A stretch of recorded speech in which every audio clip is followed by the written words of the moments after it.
Most say it's the year 2347, but no one really knows for sure. It's close to that, though. Do numbers really matter when living day by day should be what matters on your personal calendar? You could be lucky to live in a thriving community. Maybe you're just one of those loners, though, that prefer to live in the wilderness by yourself or a friend or two. Either way, life drones on and on and on day by day. You never know what to expect in the civilization that you're in now. There's a few things for certain, though.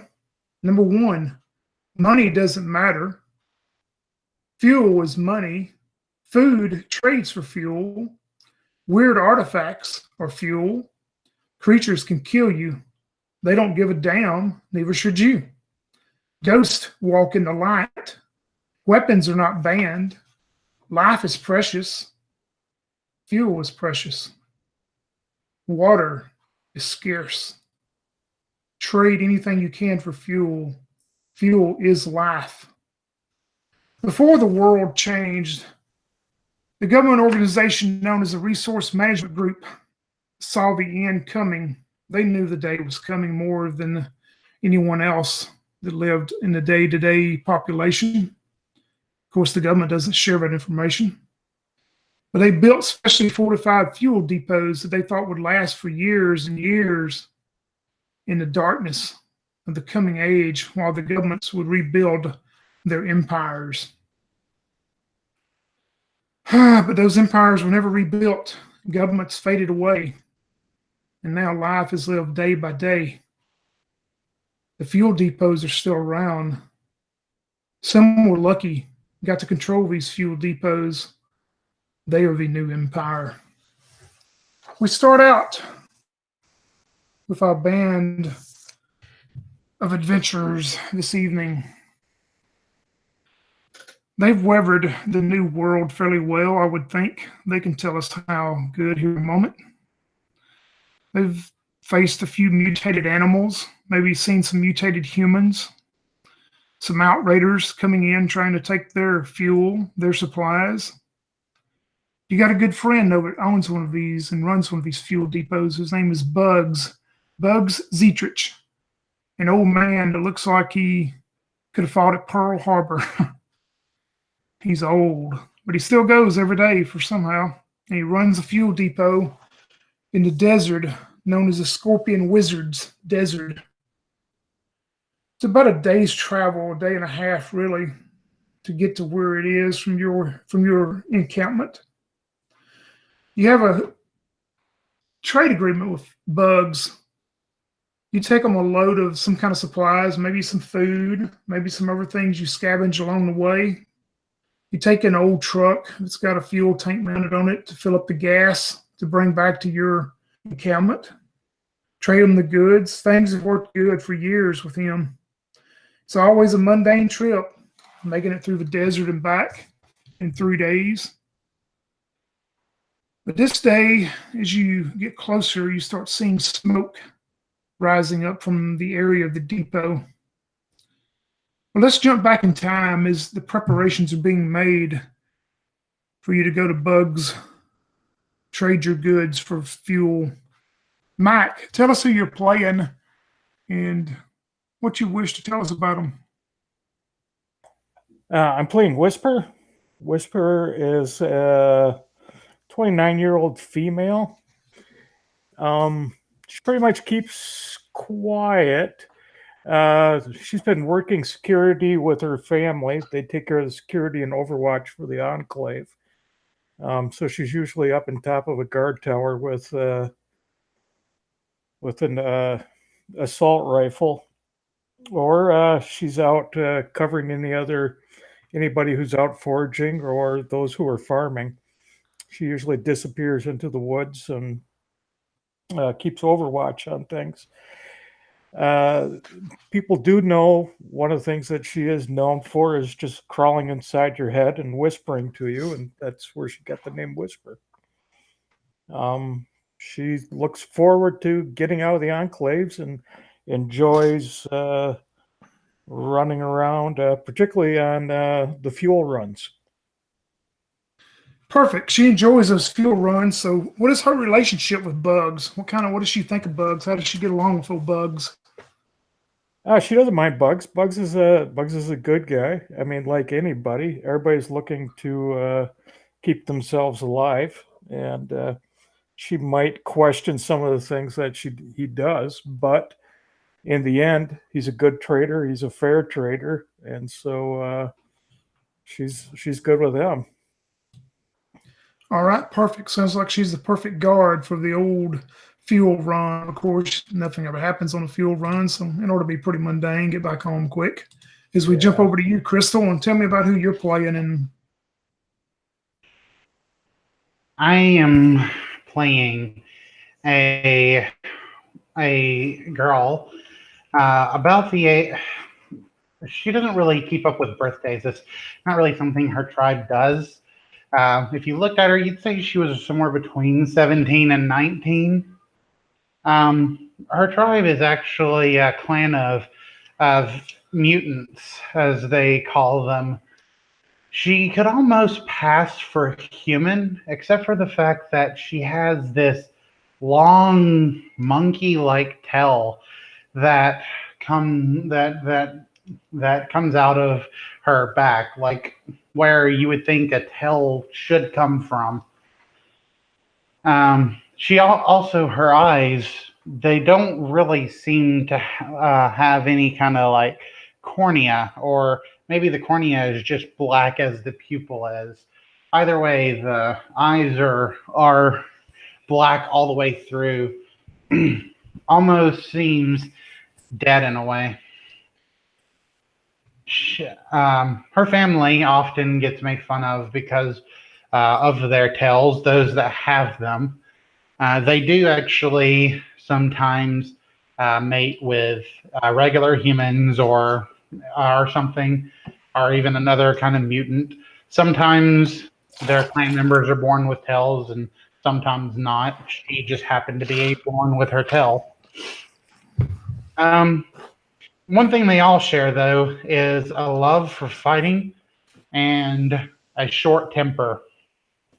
If you make fun of her tail, you're almost guaranteed that it's going to be the last time you ever make fun of anything ever again.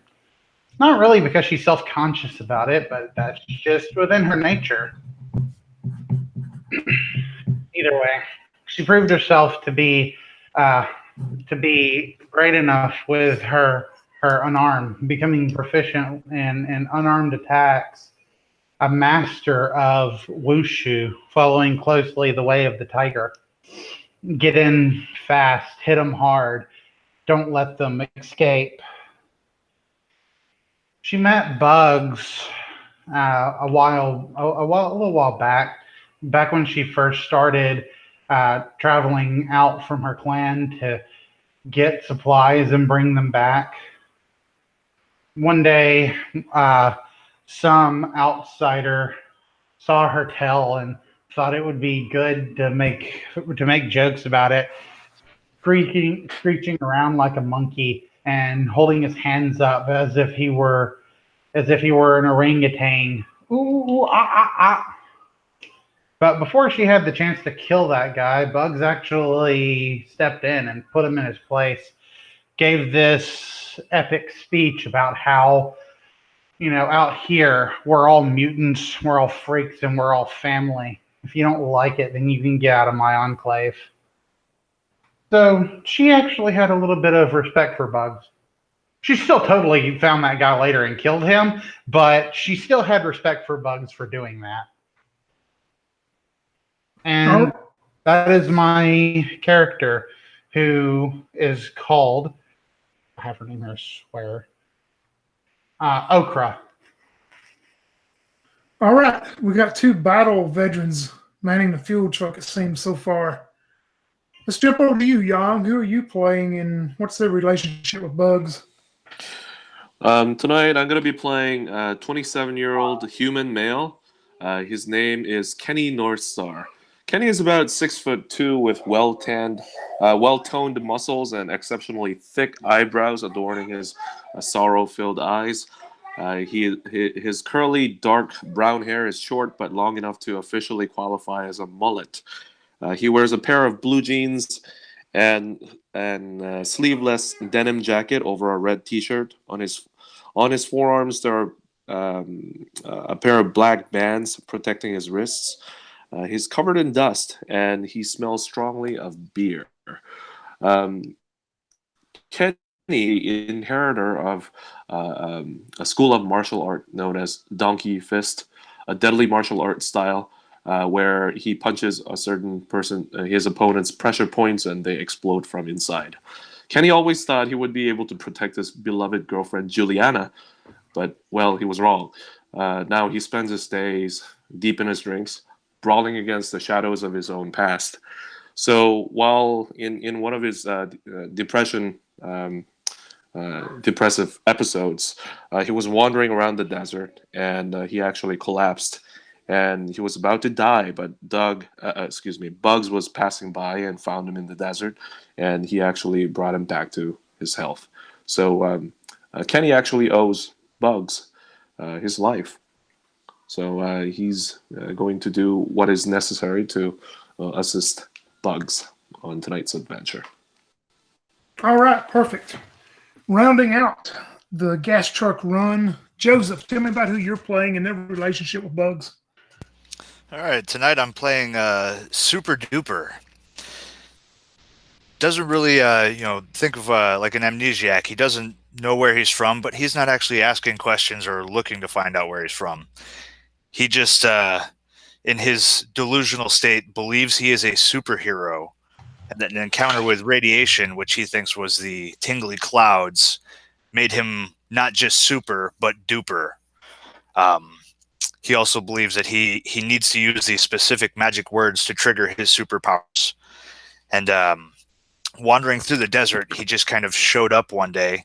Bugs kind of took him under his wing as this guy, Super Duper, didn't ask for anything, but seemed to just hang around and protect the place until he, met up with the folks in this village or heard about these survivors and their tent city.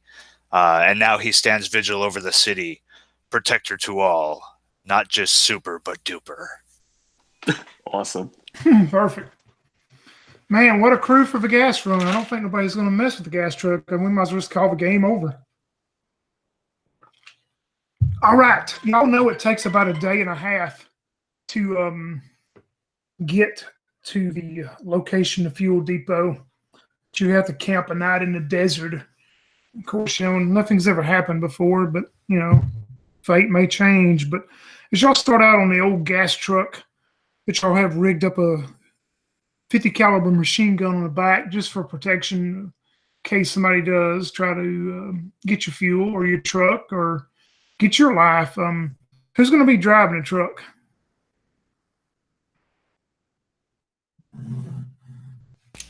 I could take that if nobody wants it.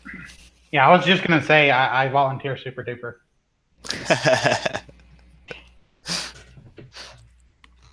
Yeah, so All right. he'll climb into the front.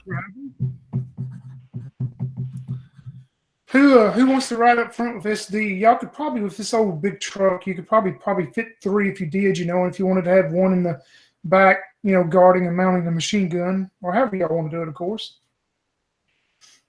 Well, I want to be in the back. I don't care about arming the machine gun, but I'll just try to if I can, maybe stand I want to say maybe up on a roof or something, and maybe I could use my tail to grab onto something, so if I fall, my tail would catch me, But I kind of want to be a lookout, be a little bit higher up, Yeah, I mean, if you saw the picture of the old truck in the event, it's an old, probably an old 2-ton truck with a flatbed on it. It's got a mounted gas tank. I mean, you can definitely anywhere on that flatbed, stand. Let me look at it now. I have the event open. Oh yeah, that'll give you an idea of what the truck looks like. Yeah, I'm just gonna say I'm just gonna kind of stand on the what the roof of the actual truck. I don't really have anywhere for my tail to catch me, so I'm just gonna stand up there like a badass. All right. Whisper will take the 50 cal since she specializes in heavy weapons anyway. All right. Whisper is a machine gunner. Kenny climbs up on the passenger seat and he cracks open a cold one, and he leans down and closes his eyes, puts his feet up on the dashboard. Yeah. All right. And as the engine thrums up, says Super Duper, kind of everyone's used to his narrating, the hero sits behind the wheel with his faithful tipsy sidekick. You see the silent and stoic Kenny open up his eyes, squint at him, and then closes his eyes as he takes another sip.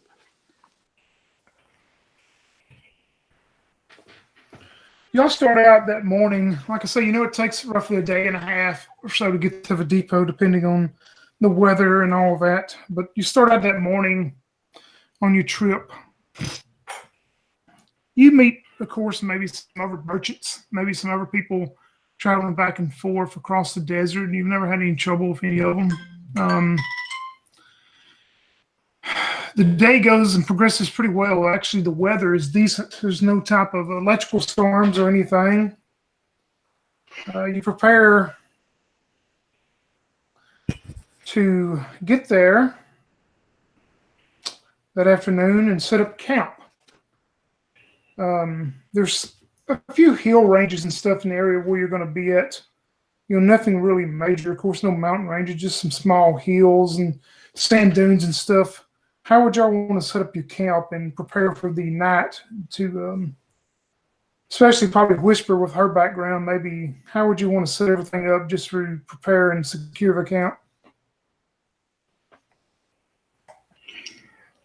Whisper don't care. She'll just, we'll keep like the, whatever we're cooking with off to the side away from the fuel truck, but the truck's going to give us the most protection out here.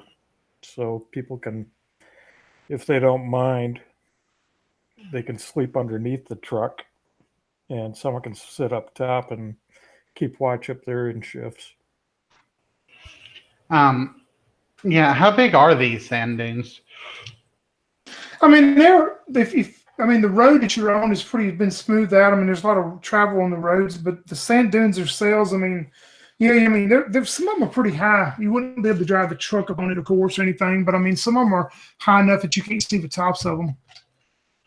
Oh, wow. Is there any way I could find not one of those that are like a mountain, obviously, but just one of them that are like pretty big? Maybe I could run to the top of it and like look out over the area and like just see if I see any other like smoke from like a campfire or something like that. Yeah, I mean, you can get up and do that.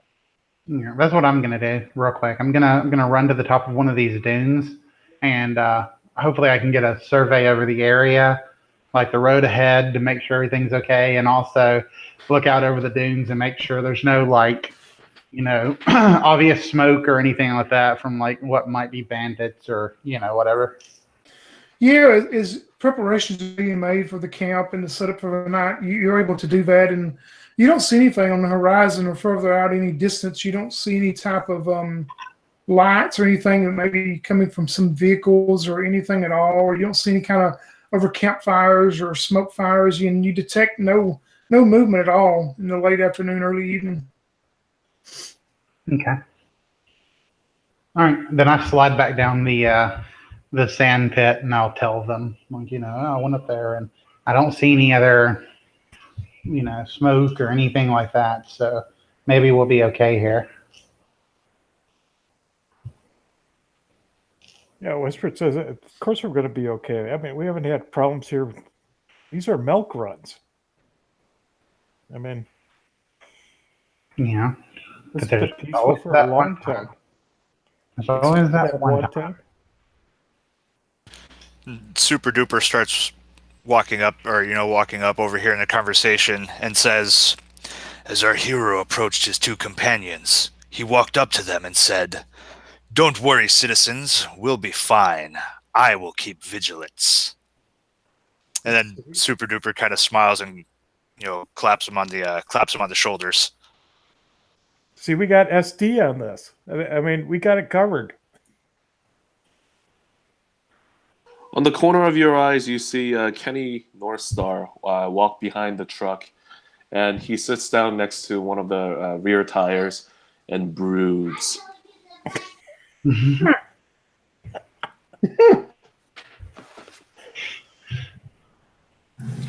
How do y'all want to set up a watch system for during the night? And as far as the weather, it's very, the moon is out. It's very bright. I mean, you wouldn't need any, you can of course have a campfire for warmth if you wanted to, but I mean, as far as external light source, I mean, it's pretty bright. The moon is up and it's pretty clear sky. I'll take like second or third watch, whatever. Okay. Yeah, it would make sense. I mean, there's 4 of us. We'd probably just split it up 2 hours apiece for 8 hours sleep. Yeah. Ish. Yeah. Whisper will take the first. All right, I'm gonna put Whispers first. Crystal, you want to go second? You say? Yeah, that's fine. And SD, you want third or last? I'll pop in third if Young wants to take the last one. I'm good either way. I'll take the last one. All right. Whisper, you set up, watch a beautiful sky, nothing happens during your watch, and you're able to wake up Okara on time. Just don't say anything about her tail as you wake her up. Nope. I'll wake her. When Okara gets up and like she's sure everyone else is asleep, she kind of like walks over to the machine gun and she just like kind of grabs it and starts going like ta ta ta ta ta ta ta ta ta ta, as if she's like firing off and she's actually not doing anything. Perfect. Yeah, and you're able to do that. As far as you know, none of your companions saw or heard you. They're further into sleep, of course. So you were able to do that, hopefully, without any of them seeing you. You get through the first part of your watch fine. Still the crystal clear sky, the moon providing enough light. But close to the end of your watch, before you know to get up SD for his turn, you start hearing a noise coming. You think at first, with the way the sound is coming from around some of these dunes and small hill range, you think it's coming maybe from on the further of the road that you're traveling, but all of a sudden you see one of the dunes, the dirt and stuff explode out from the dune as you see this Jeep jump up across the top of this dune and just flat back down. It doesn't have any headlights on, and it's coming straight for your camp. It's about 50 feet away. Is it like, could I spin the machine gun around now? I tell you what, roll me. I tell you what, just make a standard test, 2d6, and let me know if you get a 5 or 6. I got 1 5. Yeah, I'm going to say you're close enough to the truck that you could jump up on the truck. I mean, you just happen to be walking by the truck when this happens. Okay, yeah. So I'm not actually proficient with this thing, but I don't know. Maybe I know enough about how it works that I'll like spin it around and like pull the trigger, and I'm just going to try and like open fire at this Jeep that just jumped the hill. Yeah, so you want to shoot at it with without waiting for it to get closer and stuff. Is that what you're saying?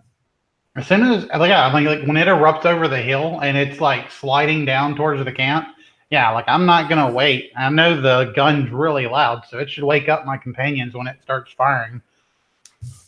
Yep.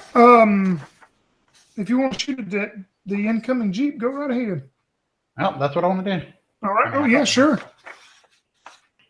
All right. Standard test. Yeah, you're not. It's going to be a ranged weapon, so it'd be 1d6 if you didn't pick range. You picked melee, didn't you? Yeah, I'm proficient in one arm. In unarmed, I'm not proficient with range. So is it just 1d6? Yep, it'll be a disadvantage in at 1d6. Then. Okay. Cool. I got a 1. Yeah, you pump out a couple. You're not used to the power of this weapon as you eject these shells from it, and it just jumps in your hand, and you're able to shoot on past it. The Jeep's still coming. The rest of you are hearing this noise as you're probably awakened by it, I'm going to say. How would y'all like to react at being woken up and hearing the 50 cal go off? Kenny jumps up, screaming, "Juliana!" And then he looks around, realizing that he was having a bad dream, and quickly realizes the situation that they're in, and jumps on top of the truck bed right next to the 50 cal. Yeah, and you see the same deal of this unheadlighted Jeep coming straight down this dune towards you. And you see 3 figures in it, what appears to be 3 figures as it's getting closer. What about Whisper and SD? Whisper's going to roll over, and she's going to grab her assault rifle and see what she can see. She's going to stay hunkered down under the truck, though, for right now. Super Duper is going to, obviously wake up with a start, run and grab a log from the fire, and run back into the middle of the street. And as he does so, he's loudly yelling out, "Our hero wakes in a start, runs to the fireplace and grabs a log before making his way into the street and shouting at the oncoming Jeep, 'Halt in the name of justice!'" That's what he's shouting as he runs out there. His, mottled, tattered, probably oil-stained cape from some, I don't know, maybe it was a blanket at one time, kind of half fluttering behind him. Super Duper, as you run out there and see the Jeep coming in closer, you see the 3 occupants. You see driving a Jeep, a very large, husky, humanoid-looking figure. The one sitting in the passenger seat, you would know is a smaller frame, almost humanoid, until you see the face, and this is what is one of the rat men. And you would know the gentleman standing in the back of the Jeep holding what appears to be like a 50 cal, 30 cal machine gun mounted in the back of the Jeep. It immediately hits you, all of you would know, this is the dreaded Rat Patrol. They are rat-faced humans, and also the one driving the Jeep is called a sand porker. It's a very large orc, pig-looking face humanoid figure with these big tusks coming out. And you know that these guys are not good at all. So we'll roll initiative and see what happens. And I'll get y'all's here in just a minute after I roll theirs. What did you get, Whisper? 2d6 and total? 6. Whisper was 6. Okay. What about Okra? 7. And Kenny? 8. And what about Super Duper? I also rolled a 6. All right.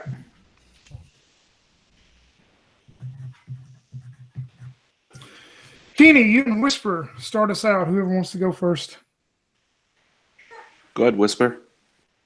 I'm going to use my telekinesis and lift up the Jeep. All right. How does that worded exactly? Let's see. Well, I can hurl things. So I guess I could hurl it. To hurl something violently, make a successful test. To hurl an object heavier than you, make a successful test at disadvantage. Is it disadvantage? Okay. Yeah. Nope, it's See a fail. what you can do. That's a fail. A fail. Yeah, Yes. you see the Jeep shake and rattle as it's moving through the sand, coming closer then, and maybe for a moment you thought it moved, but nope, nothing happens. What about Kenny? Kenny yells to Super Duper, "Get in the car, let's drive!" And then he mans the 50 cal and shoots it at the approaching Jeep. Well, also just to know, remember Okra actually, unless she did move prior to you jumping up there, she was on the 50 cal. Yeah, I was on the 50 cal. I'm gonna move on my turn, but so however you want to roll that is fine. Yeah, if you wanted, that's fine. We can say that. adjudicated Because I that was way. going to let him take the 50 cal anyway. Oh yeah, that sounds good to me. All right, Kenny. She jumps out of the way as you mount the 50 cal. Yeah, he grabs the 50 cal and fires it off. I just rolled a 1d6, roll 5. Yeah, you hit it. You hit it, and you see part of the metal and stuff spark up as you make good contact with it. Man. So Okara, we're up next. Okay, Kara, like I said, she like jumps out of the way of the 50 cal, and she actually yells at like Kenny, like grab the gun, and she hops up on the roof of the truck, and she puts her hands together by her side, and she starts to say Ka me ha me, and as she does this ball of energy forms inside of her hand, and she shouts "Ha!" She thrusts her hands out in front of her, using her bioorganic shock to do a test to deal 1 damage at range, and she fails. So she does the Kamehameha, but the Jeep swerves out of the way at the last moment, and it just right past it. Yeah, the Jeep keeps coming and coming. But you know what, Super D, you're up next. Yeah, so he hears Kenny call out and runs back to jump into the cab of the Jeep or cab of our truck and start the thing up. And then he is going to enhance his ability to drive. And as he does so, he yells out, "Our hero turns and rushes to the cab at the words of his companions. He notices a friend beneath the Jeep or beneath the truck and jumps in and says, 'Whisper, we've got to get going.' And then he prays to his own might. 'I think I can. I think I can.'" So I have to make a psionic test for enhance to work. And if it does, I get advantage on my next test. All right. So, nope, that is a fail. But he doesn't know that. And also something we forgot to do, but we'll do it on the next round, is remember everybody gets 2 actions. So Super D, if you want to remember, you get 2 actions if you want to do one. So I did move and then psionic ability. Yeah, that's right. I'm sorry. I forgot you moved to the truck. That's right. Yeah. All right. The Rat Patrol was up next. They bring up the end as they move in with their Jeep, who y'all tried to overturn and tried to stop it, but it keeps coming. It's old Willis Jeep. It comes and closer, and it takes range and looks straight towards you, Kenny. As you're sitting back on the 50 cal, it sees you as a threat. You see the rat-faced mutant that is holding the 30 caliber gun on the Rat Patrol Jeep as it shoots off something at you. Whew. It gets 2 5s. You see this crossbow-looking arrow, big, huge bolt come straight at you, and it hits you, Kenny. You'll take 1 point of damage, but also as soon as it hits you, this big net explodes around you. And I need you to make a save for me. It's 2d6? Yep, 2d6. I got 10. No, you need a 5 or 6. 6 and 4. 6 and 4. All right. You're able to get untangled enough from this net they were trying to entrap you in, but you'll still take the 1 point of damage. Then we go back to the top with Kenny and Whisper. How close is the Jeep that's approaching them? It was about 20 feet from you, we'll say, as it's coming straight on, and it sees that it made a hit with you, but seeing you get out of the net, it's starting to veer off and maybe start to go around the back of the truck. But they're 20 feet away. I see. Is it 20 feet? Is it impossible for him to jump across and land on their vehicle? Yeah, if you want to do that, sure. Okay. He's going to go, he's going to jump off from the bed of the truck and try to land on it. Is it 2d6 or 1d6? Do you have any kind of a trait that would give you anything with dexterity or anything? Probably not. Well, aside from unarmed combat, drunken master, brawler, no. Not Yeah, particularly. just do straight 2d6 in. 2d6. 2 and 3. Oh my god. Yeah, you take off jumping at about probably the same time they start turning the wheel to veer around, and you jump into the sand. Of course, you'll take no damage, but you have another action if you'd like it, because that would be one. Yeah, he's going to um, try to evade the next turn. All right, that sounds good. We go up to you, Whisper, as you're seeing this Jeep get closer and veer off. This Kenny tries to jump on it. Yeah, I'm going to grab at the brackets underneath the truck and kind of haul myself up, and then I'm going to send out a shatter wave towards the Jeep. All right. If I am successful, the shatter wave will cause damage to everybody I see. Okay. Oh, that's a 6. All right. All enemies take 1 damage. Yeah, you see all of them shake and shiver as the Jeep starts going out of control for a moment. And you can tell by a quick glance, maybe it damaged the rat guys more than it did the sand porker. Okay, They are still moving.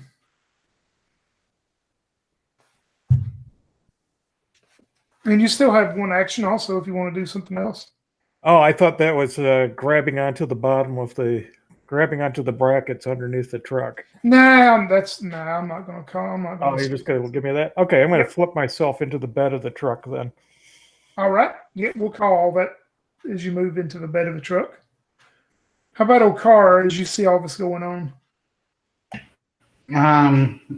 Yeah, I kind of wanted to try and jump in the truck too. Is there like enough room left still to do that? You're wanting to jump in the Rat Patrol Jeep too? Yeah. Yeah, you can try to jump in there. All right. So here's what I would like to try to do, and you might rule this at disadvantage, but what I would like to try and do is like do a jump kick at the passenger and try and like kick him in the face as I land in the Jeep. Yeah, and like I say, just to give you a reconfirmation of how it's set up, there's this very large, what you would know as a sand porker that's driving the Jeep. There's a rat mutant humanoid sitting in the passenger, and then there's the rat mutant standing up in the back with a machine gun. So yeah, if you want to try to jump on the I tell you passenger. what I want to try and do is like instead, I want to try to jump kick like the guy on the machine gun in the back. Maybe I can kick him off. Who knows? Yeah, you can do almost 2d6 is fine. All right. All right. I got 1 success. Yeah, you take a flying leap after you see Kenny fail his and fall into the sand. You take your flying leap and get the right trajectory route, but you kick this guy and he goes tumbling out the back of the Jeep. So you are now in the back of the Jeep with the enemy. Nice. And you still got one. Oh, right. All right. Focus is a thing, right? Yeah, you can focus, and the next time you attack, success is 4, 5, or 6. Okay. Yeah, I'm going to. I'm gonna like once I leap over and I kick that guy out the back, I land and I just like kind of start to holler, to scream, and as I do, this like blue aura begins to surround me as I'm starting to focus my energy. All right, perfect. Super D, what would you like to do? All right. Gonna go ahead and start up the truck, and start rolling out. And he's gonna lean out the window and make the classic finger gun, aiming at the other Jeep, and just yell out a bang. And as he does so, he exclaims, "With the engine throttling up full, our hero points his trusty fingers at the bad guy and bang!" So driving for the first action, and then his version of bioorganic shock. All right. So it's nothing flashy or fancy. It literally just looks like he's pointing a finger gun and yells bang. All right. Hey, that's one success or a 6. All right. Are you wanting to try to damage the occupants or the actual, maybe the mechanics of the Jeep itself? The Jeep itself. All right. Yeah. You're able to do, you see it spit and sputter, but it's still going right now. Yeah. Yeah, it's nothing fancy. It's just single damage. Yep. Or, well, obviously. Yep. You definitely see your bio shock deal take effect maybe of some of the mechanics of this old Willis Jeep, but it's still, being a strong Willis Jeep, it's still going. Yep. All right, we go to our occupants of the Jeep. The sand porker that is driving turns around and looks at you, Okar, and grunts out something you, of course, you don't understand. The passenger, seeing that you kicked his partner out, you see him jump up and try to jump on you, and he's going to try to jump on you and push you out. And he is going to fail as he jumps on you. So he is standing face to face with you, Okar, the next round. Kenny, lead us out. Do I have to roll initiative again? No, it's the same. Okay, here we go. 6. All right, what do you want to do? Kenny wants to. There was one guy that got tossed out of the truck, right? Or the Yeah, Jeep? you see him. You're in the sand too, and you see that one rat person is trying to get back up and get his ground too. He runs up close to him and goes, starts landing his flurry of punches at him. It's 3d6 unarmed combat. Yep. And he actually fails all of them. Okay, Oh, wow. so that's first action. He's going to do it again. And I get 2 successes. All right. So you hit this rat guy, and you can tell me how you take him out as he's all shook up anyway. He just yells this feral sound. He goes, "What?" And punches him like 5 times or so. And then finally punches him in the face, goes, "What's up?" And at first, the rat just stands there and starts to giggle. Nothing happens. And all of a sudden, his face starts to puff up as if something's imploding inside. And with a spurt of blood everywhere, his head explodes. Yep, and it does. He is down for the count. Whisper, what would you like to do? She's going to man the 50 caliber, but at the same time as that, she's going to send out another shockwave again. At the as she can still see the porker and the other rat that got kicked out, right? Yeah, the one that actually got kicked out, you see Kenny just demolish him with some of these super duper kicks or whatever he's doing. But in the Jeep itself, you see the porker that's driving it still, and you see your friend Okar that's in the back struggling with the other rat guy. Okay, so I'll focus on the rat guy and the porker. That's a success. So the shockwave goes out, and their teeth begin to rattle and shake as all their bones begin to separate. Yeah, and it does 1 point of damage, right? Yep. Yeah, you can tell me what happens to the rat guy as that finishes the rat guy off in the back. It's fighting with Okar. Yeah, basically the vibration that she sends out is strong enough that it basically pulverizes the bones, and he just turns into this bloody sack of flesh. Perfect. Okar, we come up next to you then as you see the rat just melt down into nothing pretty much. And of course, one of your companions had something to do with it as you're sitting there in the back with just the porker still driving. Okay. Yeah, Okara is actually glad for this because she had other plans. She didn't want to have to waste her focus on the rat guy.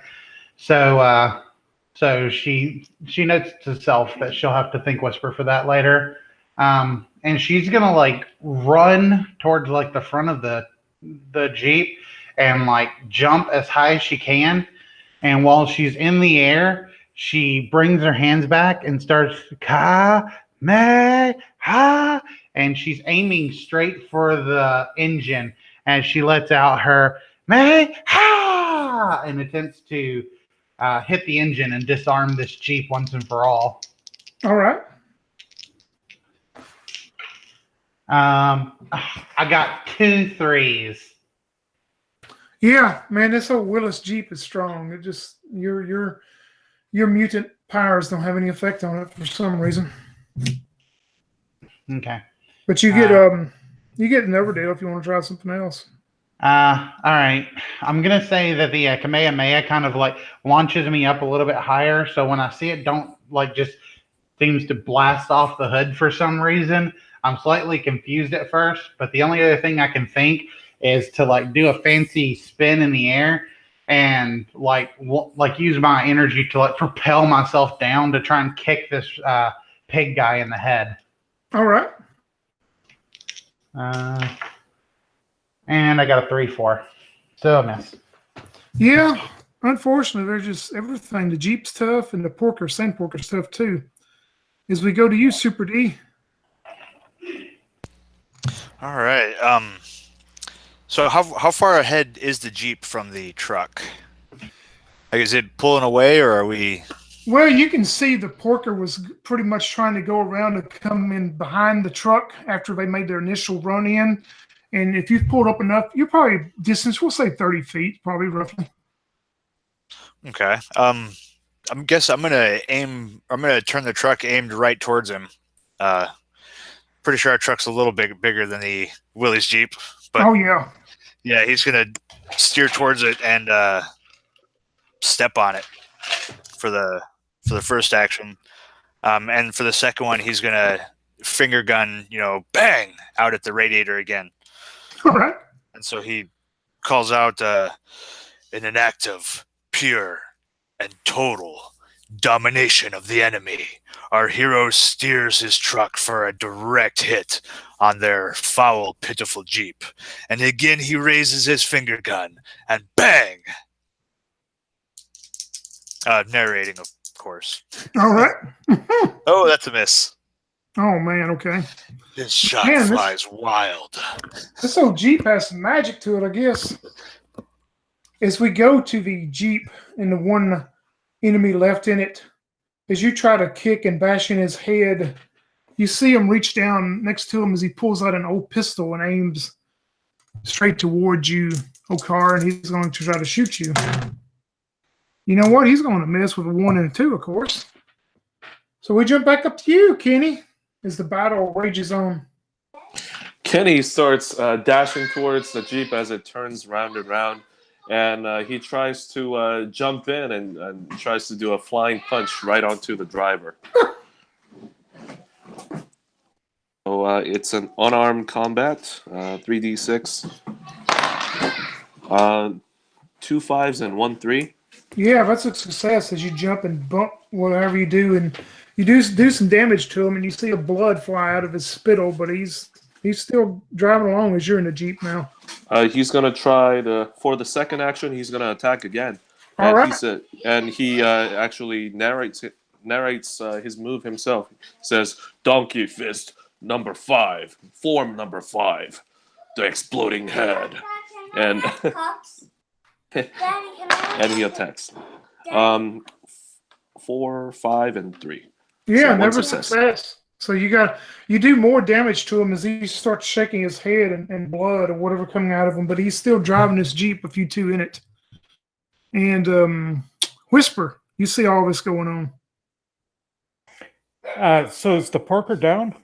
No, he's still driving it. You can tell he's been injured pretty quickly or pretty badly by Kenny's attacks just now, though. Okay. She'll smack him with a blast. Yes. Yeah. She sends out this other wave and does 1 point of damage for him. Yeah. Describe how you take out the Porker and the Jeep is going to be out of control, running off into the desert.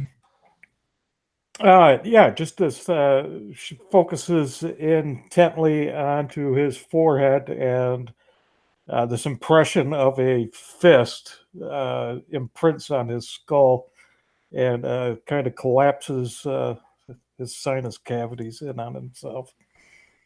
Yeah, he slumps. You see him, Okar, Kenny in the Jeep with him. You see this happen and him shaking, rattle, and move, and his large tusk teeth just shaking and just falls prone over the top of the windshield of the Jeep.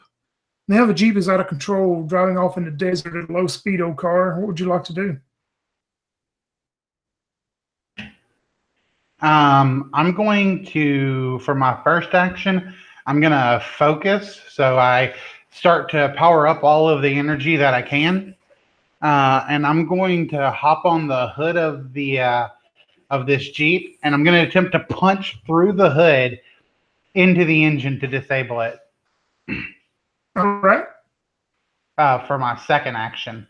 Are you using any trade or anything, or you're just using regular, like an unarmed attack? I'm using focus, and I'm using my my unarmed fist punch, and just All right. gonna attempt to do that or whatever. So is that a regular or a disadvantage or? Or it'd just be two. It'd be no. If you're using your arm, that's your deal. It'd be 3d6, and if you get a 4, 5, or 6, it's success. Then. Okay. All right. I got a 5 and a 1. Yep, a 5 gets you then. So, how do you stop the Jeep, man? By doing this.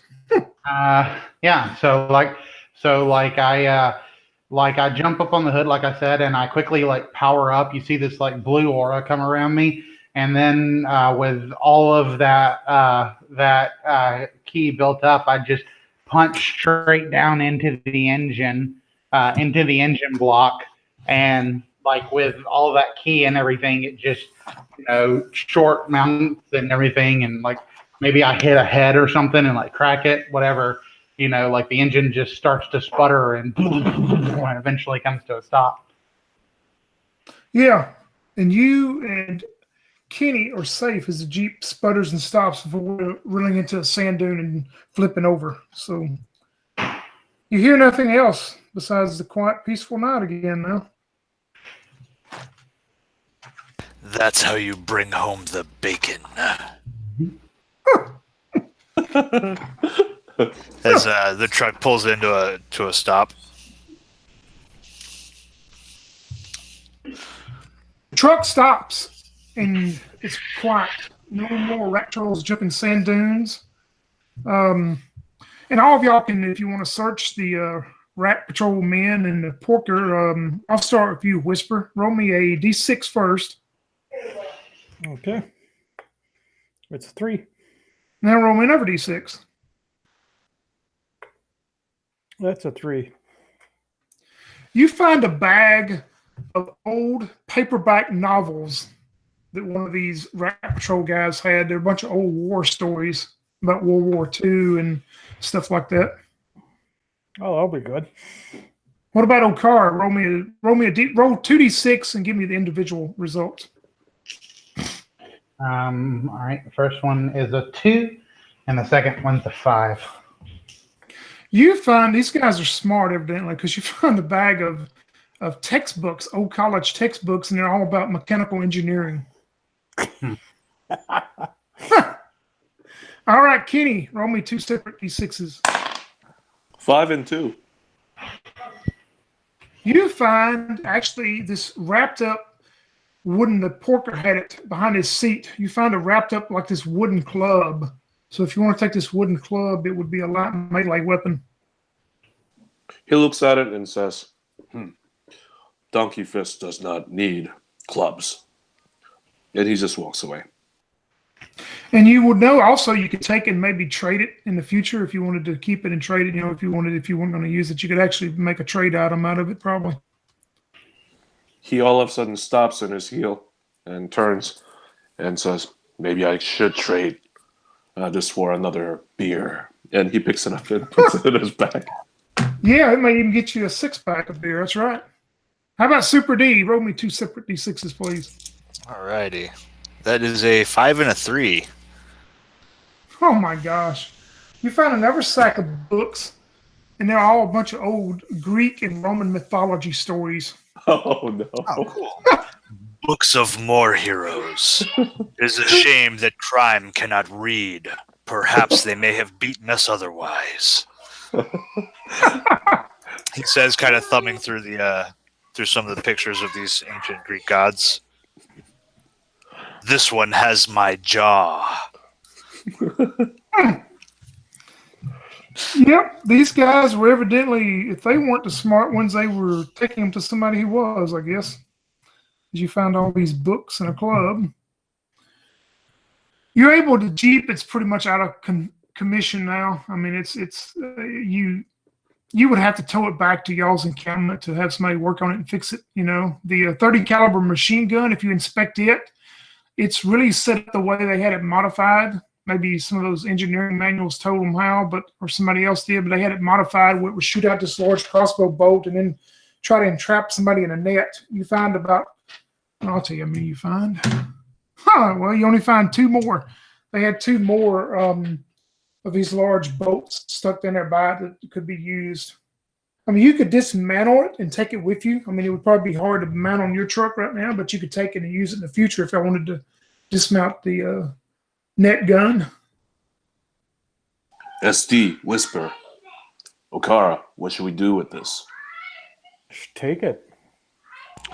If we Fortune. can't use it, we can trade it at least. Fortune favors the prepared. Yeah, SD will go help start taking the thing off of their mount. Tony, as I'm checking over the Jeep, I'm going to put my hands on it. One of my things I could do is time view. And if I'm successful, I could see what has recently happened with this Jeep. And don't tell me that flipped over in the sand.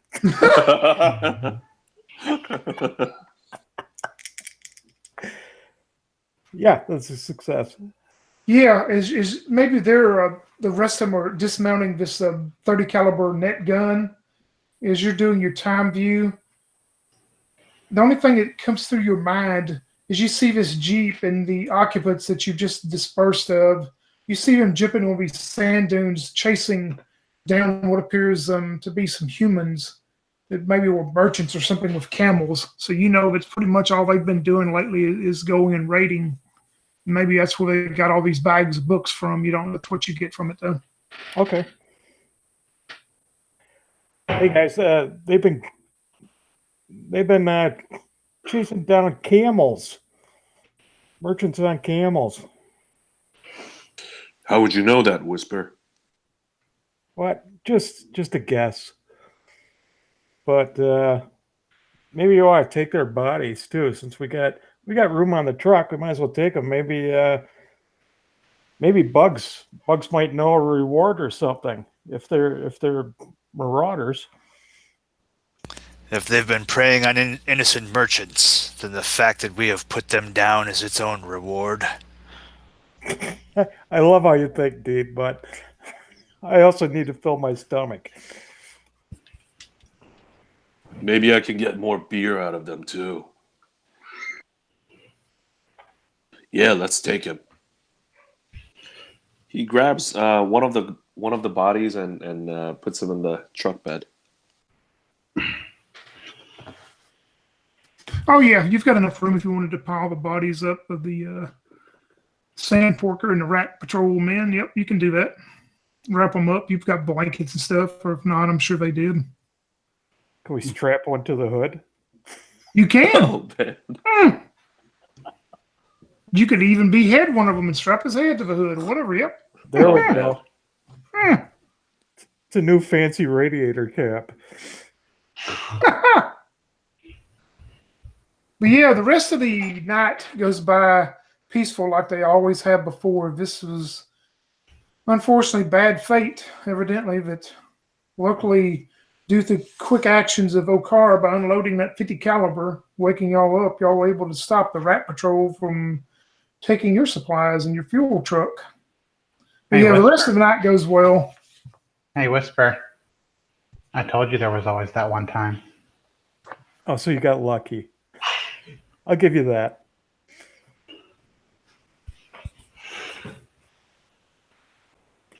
Pretty Harold. safe. One time.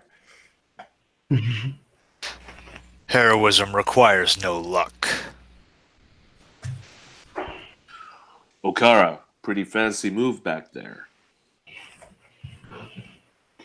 Well, I mean, that's just every move I make. What's the name of your style?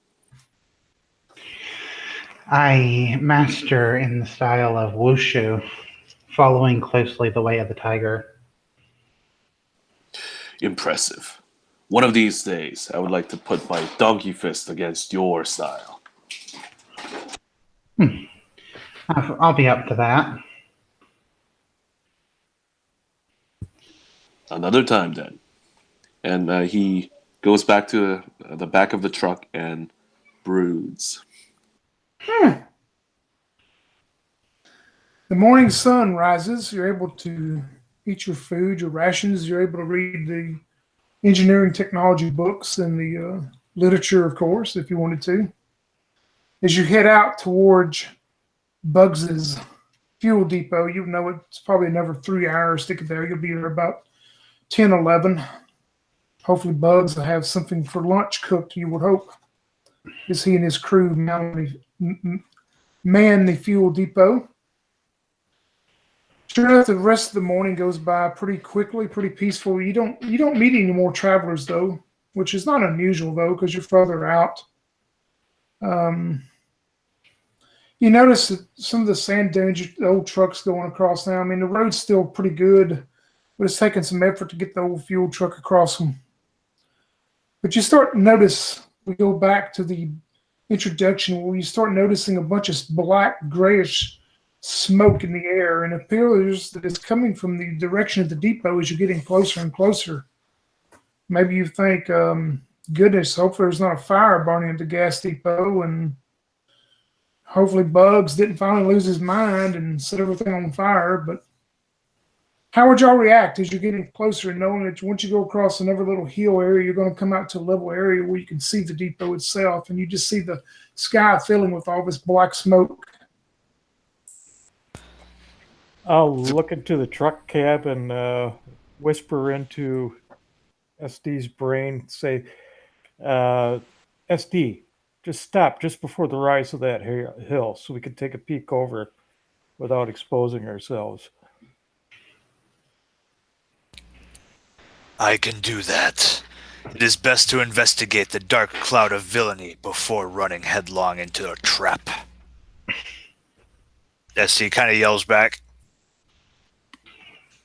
And yeah, and I do just that. I pull up just shy of that rise so we can take a peek. Yeah, as soon as the truck stops, Okara jumps off the top of it and begins to run up the hill. And she'll kind of like, as she gets to the top of the hill, she'll kind of like drop down to her chest and crawl up the rest of the way to look over. All right. Anything special that Kenny or Whisper would want to do? Kenny puts down his mechanical engineering book, which is on the chapter on thermodynamics, and he looks visibly frustrated. And he looks at the page and goes, "Watcha!" and punches the book and rips it into shreds. And, and looks around. It's like, what's going on here? Why all the smoke?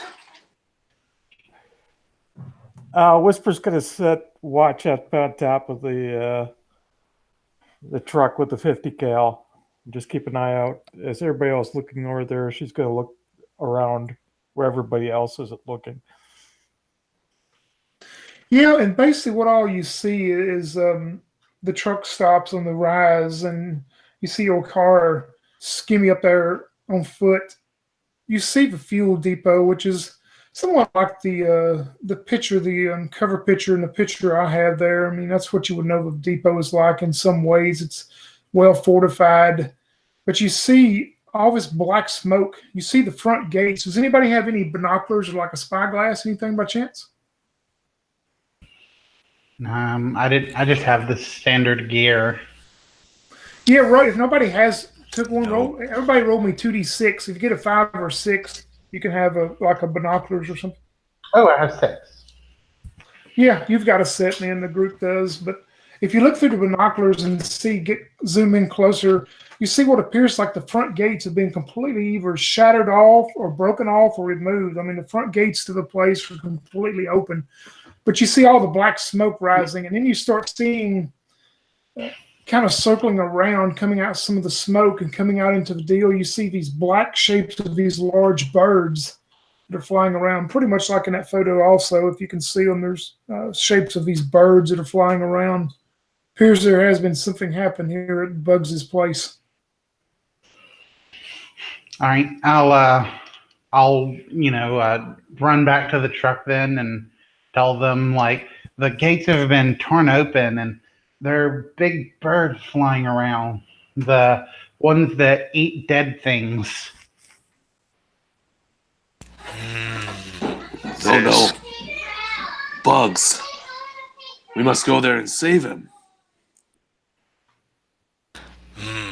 This type of villainy gives me indigestion. I'm gonna go and bring the Maylocks. And he's gonna start revving up the engine. Let's move, champions. Kenny hops into the passenger seat. Okara hops up onto the back of the truck.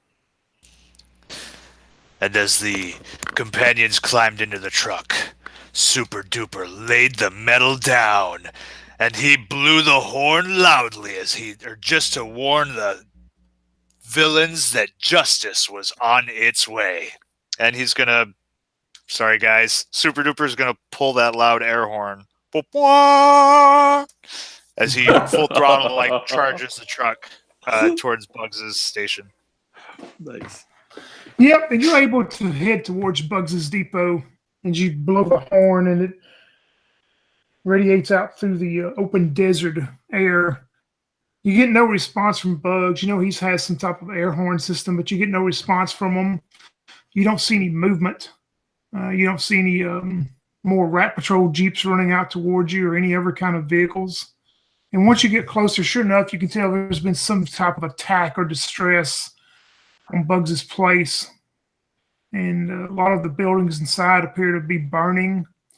Probably happened some time ago, maybe, at least not today. It didn't happen today, but there's a lot of smoke and small fires burning as you go in. And you see like a large vat in the middle of the deal that you would know it is Bugs had and maybe used for some burning some stuff, but it looks like it's been pulled down away from where it was and kind of put in the, as soon as you enter the gates, it appears it's been put there in the middle, and you see bubbling and boiling and fire coming out of this large vat. I think this is a soup of defeat, SD says as he kind of pulls in slow looking at the thing. I would recommend not tasting that. I fear the worst. And he stops the truck and kind of climbs out, just stoically scanning. Kenny hops out of the passenger seat as well and starts yelling, Bugs! Bugs! Bugs Dietrich! Where are you? You get no response. Damn it. He must have been killed. He continues to search the place for his body. Yeah, as you all dismount the truck and this vat, it smells awful. The smells coming off are just plain awful as this grayish muck, sludge-looking stuff is bubbling up out of it. Then you see a bone or two bubble up to the top. You do not see Bugs or any of his staff, his employees, whatever. There's nobody around. Appears to be no activity from anybody at all here. Do you think it was those the pig and rats that, we killed on the road? Perhaps those villains have friends. They were tiny, tiny thugs, I would call them. Minions, even. They could not face the full might of this fantastic team. Surely there was a greater evil. Whatever took down the station would have taken a veritable army. SD is right. We're facing some major opposition here. Whisper tries to fish out one of the bones so she can see if she can get a time view on it. Yeah, you're able to do that. You can definitely tell it's a human bone. Okay. And whoever else is standing around this vat of this foul-smelling stuff, all of a sudden you see pop up to the top, almost like a magma or lava flowing up real violently and rapidly. You see mainly the skull of Bugs's head. You see some of the flesh and hair still on it, but you see it pop up to the top of this muck and this gray matter of awful smelling soup that is boiling and cooking. Kenny's thick eyebrows shoot up, and his expression basically melts as he beholds the face or the molten face of Bugs. And he approaches without saying anything. And as he examines so, he explodes out into this rage. Says, "Bugs, no!"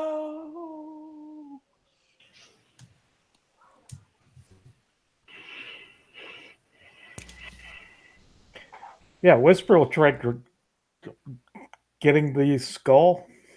Can she recover the skull? Yeah, you start maybe, find a stick or a shovel or, something that you can pull and pull it out. But as soon as you start doing that, you hear a noise coming from the sky as you see a group of those dark, blackish, some of them are radiating green colors, dark green colors, these large, huge buzzards coming towards you. And you all would know that the nickname for them are spitters. Crystal, you would know them from one of Daniel's games, kind of those radiation sturges that we had. Mm-hmm. Something like that. But these huge buzzards are coming straight down towards your group. So we'll go back into initiative, and I'll get y'all's here in just a moment. Damn spitters interrupting our funeral. This Yeah, Okara. cannot stand. Okara is standing there. She's looking at the skull of Bugs, and it's like time freezes for a moment, and she's like almost hearing her heart thump in her ears.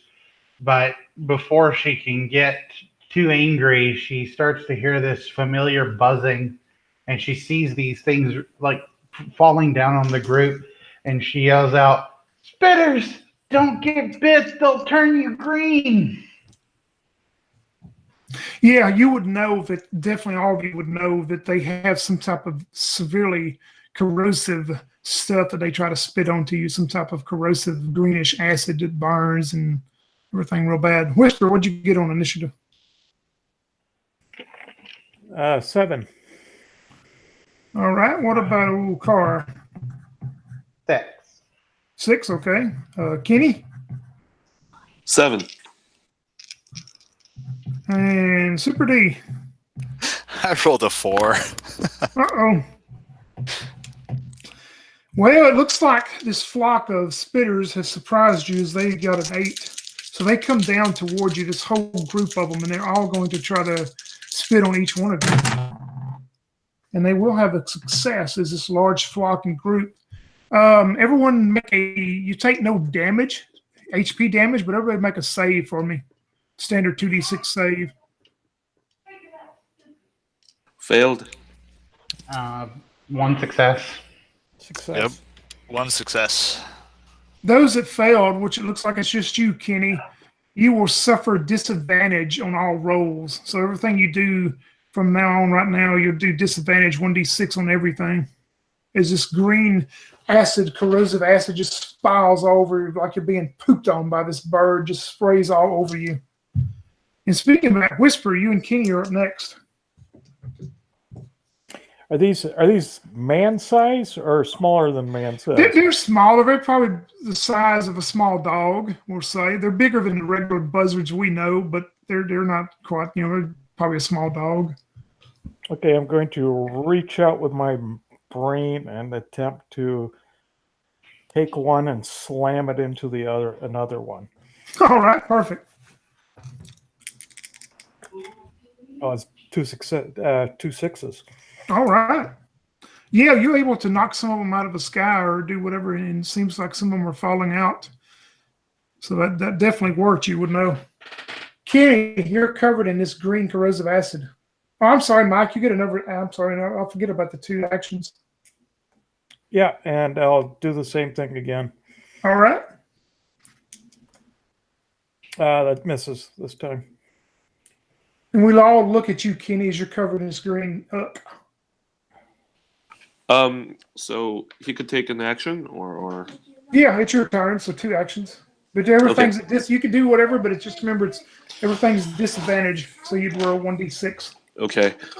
He calms himself, but he's flexing to himself to focus for his next attack.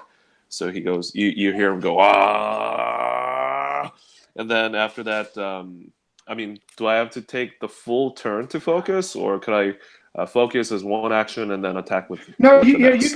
you can focus now, and then if you want to go ahead and use your second one right now to attack, you can do that. Yeah, that's what he does. All right. And I got 6 and a 2.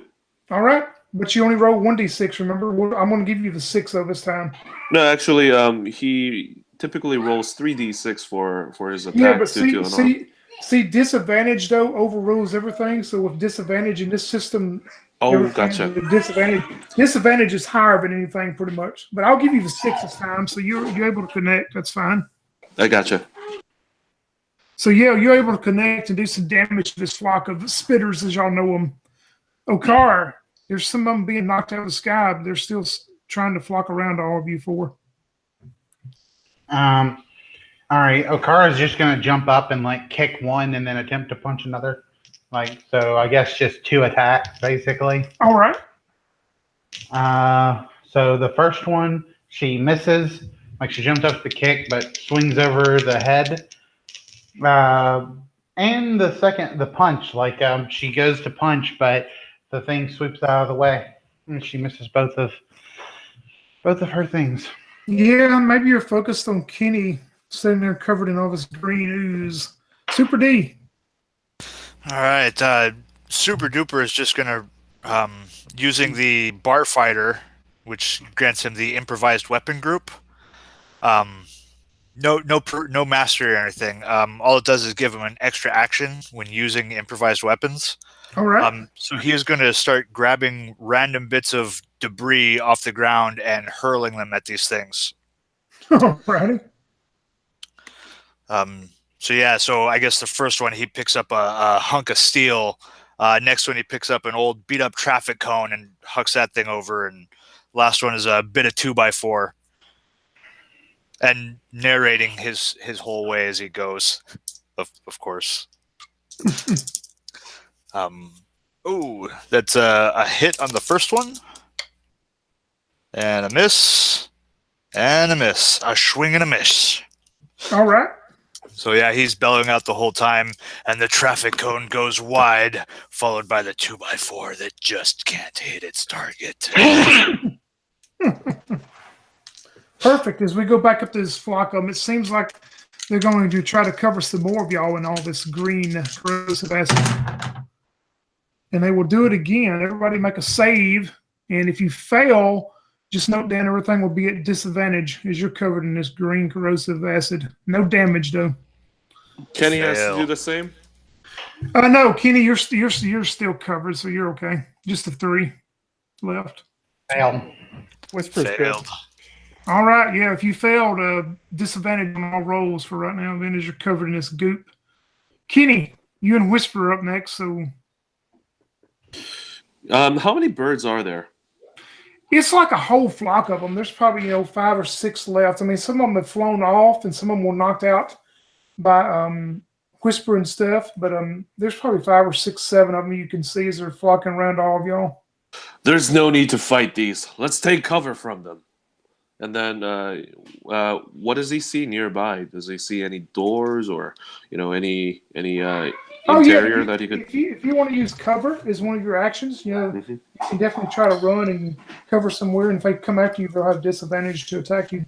Okay. Yeah, he's gonna take cover. All right, you're gonna move and take cover. Sounds good. What about Whisper? Whisper's going to stand her ground, and she's going to throw out a shatter again to all her enemies. All right. That succeeds both times. So it's 2 to each. All right. You see a bunch of them fall down and just, in those death throes, and you see the rest of the flock, a bunch of them flying off. There's only seems to be a couple of them that are still staying into the fight. Okar. Okay. Okara, she sees that she's trying to get this green stuff like out of her eyes and everything.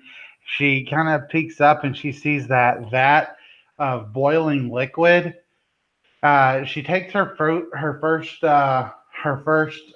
action to power herself up as much as she can, so using a focus, and then she's going to jump straight into the air, and she's going to let loose a Kamehameha inside of that vat. And what she's trying to do is to blast this boiling stuff up into the air to hopefully hit the rest of these things. All right. Right. Kamehameha 6. And what is that? You're using blast, you said, correct? Yeah, I'm using the bionic, bionic shock. It's supposed to deal 1 damage to whatever it hits, but I'm trying to use it more unique way. Yeah, you're able to do that, but also I need SD and Whisper to make a 1d6 save. Mhm. Nope, rolled a 4. Whisper's good.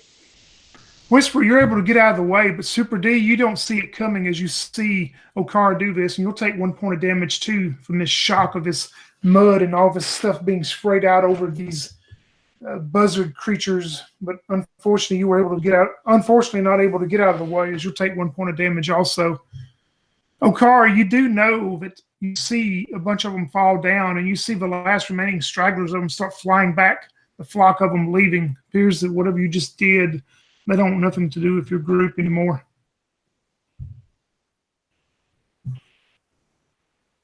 Nice. So, yep, they're gone. You see some of y'all sitting there in green goop, and maybe Super D, you're kind of a little shocked right now. Yeah, staring down at it burned and it hurt a bit, but mostly he's staring down at the red and white of his hand-sewn costume. This is going to be a stain. When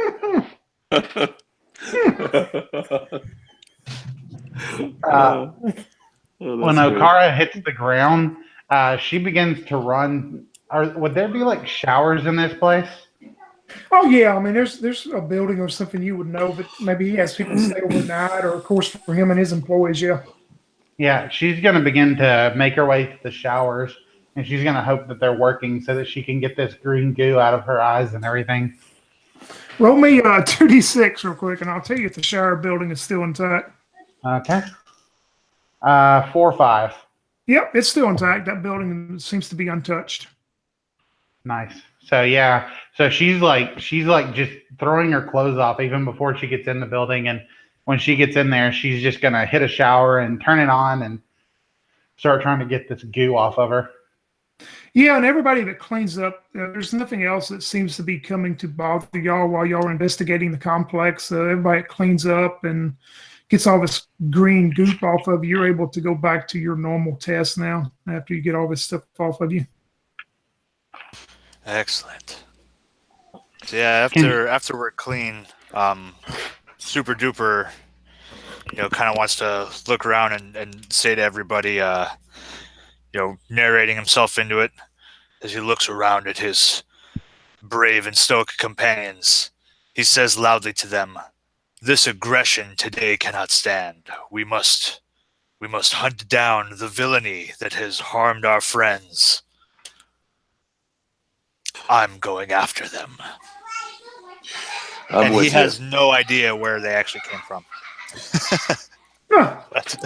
Kenny replies, "I'm with you, but I can't do this sober, and he pulls out his malt, Sapporo malt, and he holds it up as if he's showing it to the folks over there, and smiles briefly, very briefly, and he tips it open, and then takes a quick gulp. Okara doesn't want to put on her other clothes. Like, would I be able to easily find some clothes, or should I roll for it? Oh no! If you look around, you can find. It may not be what you're used to wearing. It might be some type of work coveralls or work pants and stuff. But yeah, you could find some clothes that would work. Can I narrate what I find? Oh yeah, I don't care. That's fine. Just remember just remember the location you're at. It's not going to have normal clothing. It's going to be more work. But yeah, sure. Okay, I was thinking that as she's looking around, she's looking through the lockers and stuff. Someone there maybe was a fan of some kind of martial artist, because she finds this blue shirt, like a blue kind of sort of t-shirt looking thing, and also an orange karate gi. It has some symbol on the back. She has no idea what the symbol is, but it's just about the right size for her. There's also a pair of boots in there. These black boots with like orange toe tips, maybe used for working, maybe also used for traveling or whatever. But this outfit just seems to somehow fit her perfectly. Yep, that sounds good to me. You're able to do that and find that. It looks like you're born to wear that. Yeah, it does fit me pretty well. Those are very heroic colors. Well, I like it. Super Duper standing there is feels really lightweight, but pretty sturdy too. Super Duper is still dripping wet, deciding to, best clean his suit and himself at the same time. He might not even have gotten all the soap out of his costume as he showered completely dressed. But he's a little squishy walking around. Yep, and as everybody's looking around, what's left of Bugs' station, y'all may find something that can be useful, or maybe not useful. Whisper, roll me on this table. Roll me a D100. D100? Yep. Okie doke. That's my number source. This table is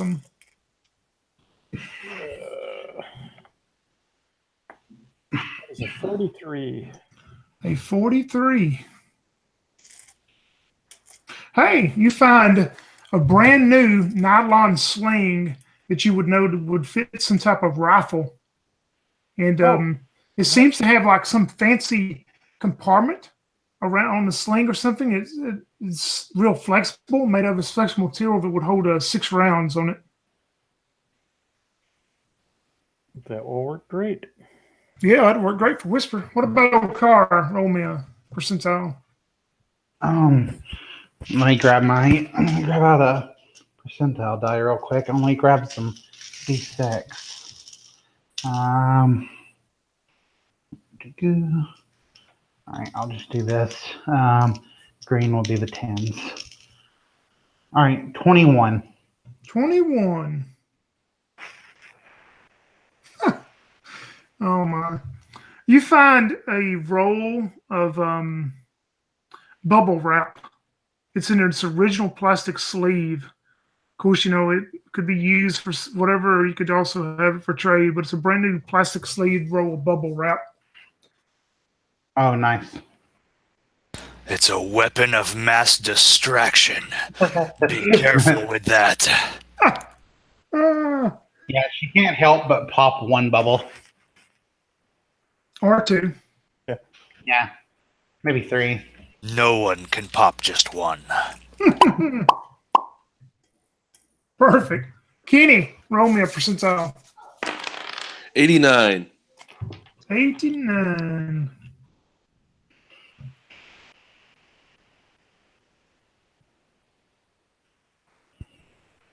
Weird. You find a just the buttstock, a wooden buttstock.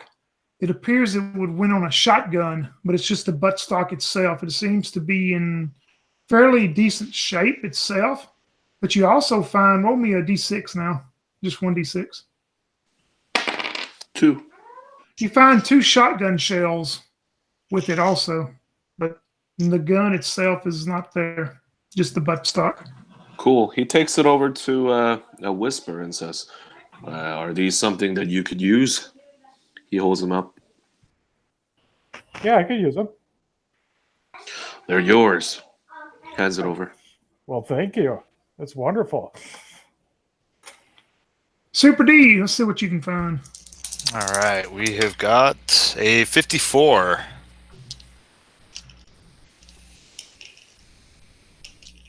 Oh gosh. This is the funniest one of them all. You find a 10-foot long garden hose. Seems to be in working order. Oh, the villainy I will clean with this. And he walks out proudly holding this green hose with its yellow stripe down the side. Friends, justice will be served wet today. Perfect. Whisper, do you know where they came from? Am I able to locate his skull again? Bugs' skull? Yeah, you can pull it back up from the vat of smelly gray soup. Oh. And speaking of that, everybody roll me a disadvantage. So 1d6 is y'all, the buzzards are gone, the spitting buzzards are gone. Maybe you investigate the vat. Everybody roll a 1d6 and let me know if anybody passes. Negatory, Ghost Rider. No. Fail. No, wait, did we all fail? Yes. What about Yep. Kenny? Kenny failed too? Yeah, I failed. Yeah, okay. Well, I gave you a chance, but you'll find out later. I'm gonna use one of my traits for this. All I'm right. gonna use Lucky, which lets me reroll 1 test per session. Yep, that sounds good to me. Yeah, great. That's I'll great use use it for of this. it. And a 5. Oh, that Perfect. totally worked. Yeah, all y'all standing there maybe puzzled and maybe this is making you sick and everything, but all of a sudden it hits you, Super D, as you remember hearing a story. You've never seen them. Nobody in your enclave, anybody in your encampments close by in this area has ever seen these before. But you remember an old man coming through one day telling you a story about these mutated humans that had a human body pretty much from the mid chest down, but from the upper chest up to the head, it was a donkey. And you remember the story that the old man said they were cannibals and they would actually kill other humans or humanoid figures and make this big, nasty, grayish, dark, thick soup out of them. He's gonna hold this donkey skull up, or I'm sorry, no, he's just gonna stop for a moment and look back at everybody. The soup. I knew it was a foul soup of villainy. Have you ever heard the legend of the cannibal ass men from the deep wastes? This is just the kind of soup that they would make. And he's gonna kind of furrow his brow as he stares back at this gray goop. I'm certain of it. I thought I smelled ass. Indeed, friend. Indeed. Hey, Kenny, are these the people you get the inspiration for your technique from? That is correct. The donkey fist is invincible. I shall test my fist against these donkey men. Okay, well, out of the two of us, we'll see who can kill the most. That'll be the first way to determine whose style is better. You are on, my friend. You're on. When justice competes with justice, everybody wins. And I'm going to start, I guess, checking the surrounding area to see if there are any tracks for comings or goings. There is something you find after you all investigate and things have settled down the best they can be. You find what appears to be these large tracks that would go to probably an 18-wheeler truck. And it appears that probably maybe 2 or 3 of them were in here. If you start checking some of the levels of the fuel tanks, the gas, the diesel and stuff here, you notice the levels of some of the tanks have come tremendously down. Some of them are on close to empty or near empty. But, it's unusual to see this many large 18-wheeler tracks that have come in. So, deducing 2 and 2, you would probably think that it had something to do with whatever coming here, that they come in and took some fuel, because you see the tracks leading on out back into the desert now.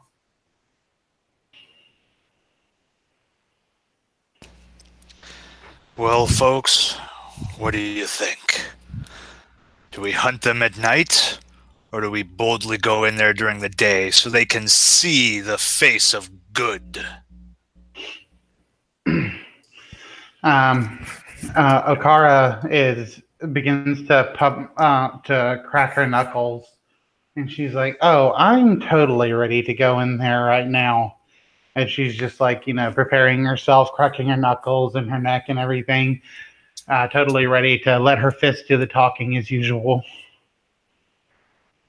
You see Kenny guzzling down his can and then crushing it after he empties it. He looks at you and says, "I'm ready to kill those ass. They kill bugs, and there must be a retribution." Whisper's looking around and she says, why don't we just set up shop here? I mean, this Bugs isn't around anymore. Someone needs to buy this fuel from somebody. So while you getting retribution, we could be setting up the enclave here for some... I totally agree that we could do that. We could totally move the enclave here. But first, I think we need to take care of these donkey men, so that what happened to Bugs and everyone else here, it doesn't happen again. Yes, for justice. Otherwise, we would just become the next suit. For justice. For justice, for the honor of Bugs. We must feed your fists, Okra. Kenny, we must make them understand the fury of your fermented fists. And Whisper, yours will be the last name they hear as they fall before the might of retribution. As if that was a cue, Kenny starts flexing himself. Oh! And he's flexing so much that his upper shirts are starting to rip off.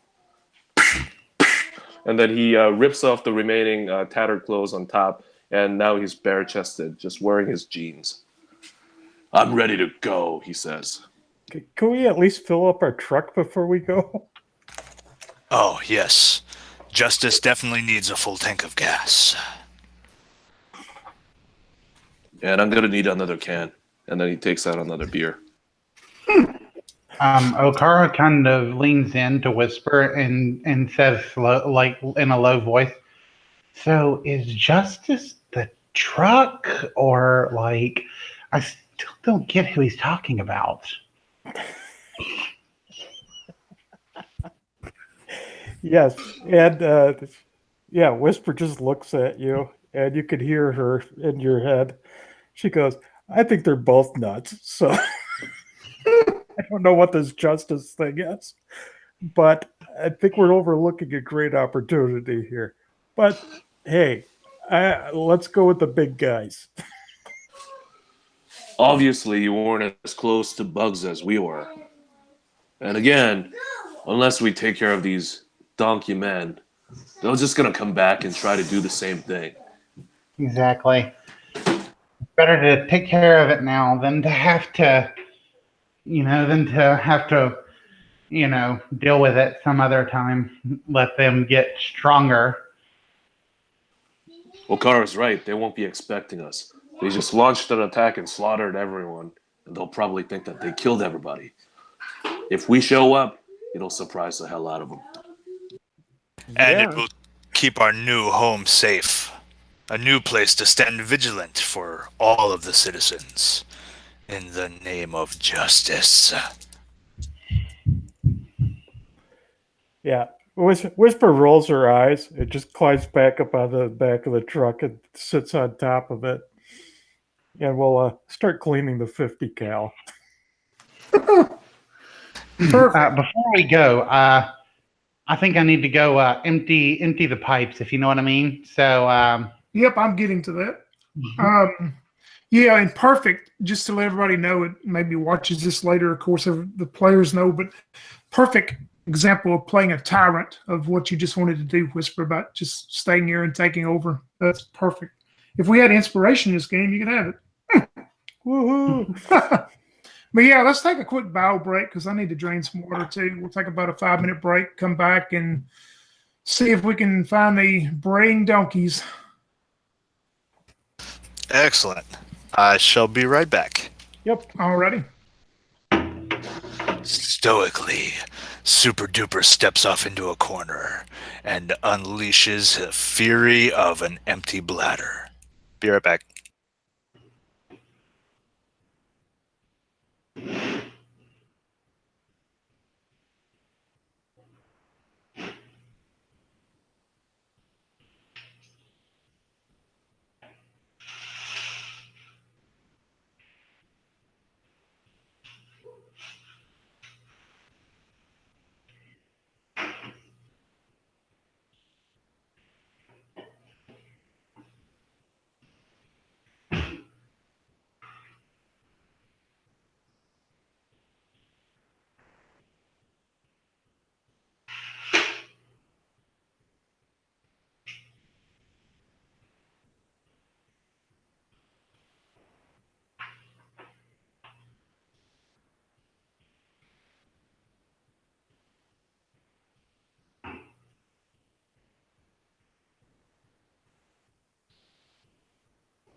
I had a picture from Clifford the Big Red Dog, and it said, and Sally loved Clifford so much that he grew and grew and grew, and, till he was like as big as a house, and then the next thing was, so remember kids, if your dog doesn't get as big as a house, you didn't love him enough. It's funny. It's not actually meant for kids. It's just like it's. We need to wash your hands. Well, I'm about to head back to my game, but I'll do that for you real quick. You push that book over here and do it. Ooh,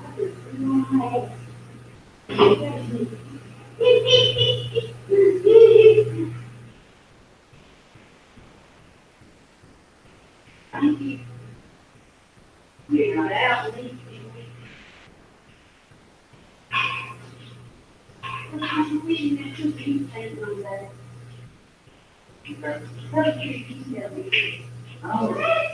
I didn't. Shut up. What's wrong? Knowing people. You know what? You would have to be false. Here. Here's your pictures. Why? I didn't want to share because we have a clothes wash because it's going right back in the dirty.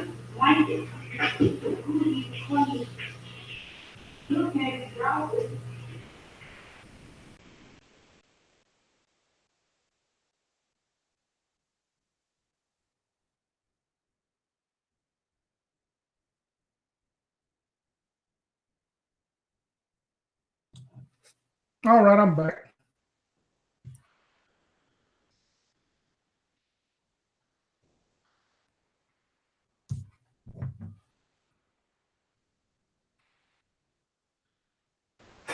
I'm back. All right, three of us are here.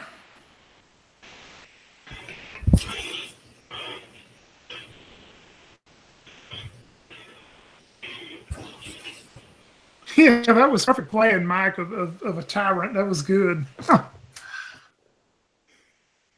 Just made sense to me. Yeah. It's exactly what Liz would have done. It's probably not a bad idea, really, but That's okay. Let's go chase this justice thing. yeah, we gotta get the truck moving, Justice. Well, it's like everyone else doesn't really have a problem with taking over the place. It's just we want to go have revenge first. Yes. Well, let's hope it works out. Campfire of criminal conduct has been doused by the fire retardant liquid of justice. Yes. Says Super Duper as he walks out back from behind a building.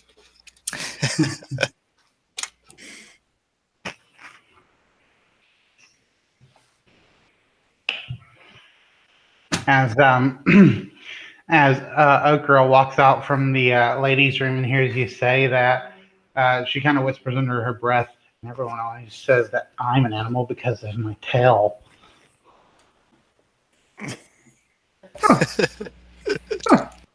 I'm not saying anything about that tail. Nope.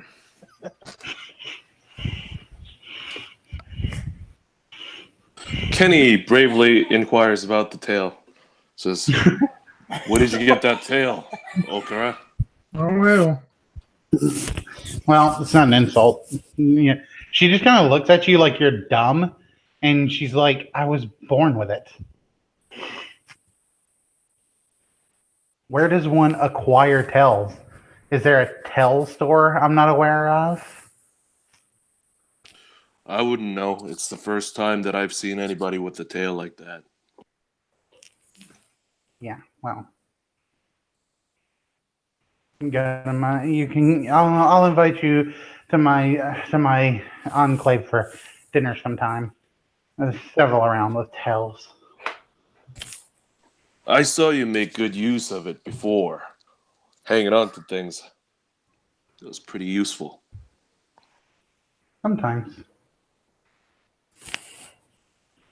All right, we'll get started back. You would know roughly if you kept up with time. It's probably roughly now after you arrived and did your little investigation, cleaned up the green goo and all that, and filled up your fuel tank, your old truck.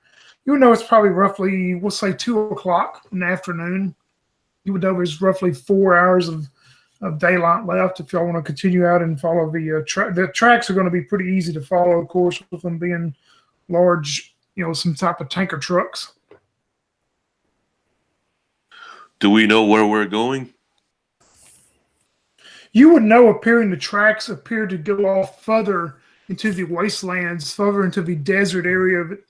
Y'all have never been probably that far. I mean, it's going to an area that's less traveled, especially for you all. You're not going to be that familiar with it.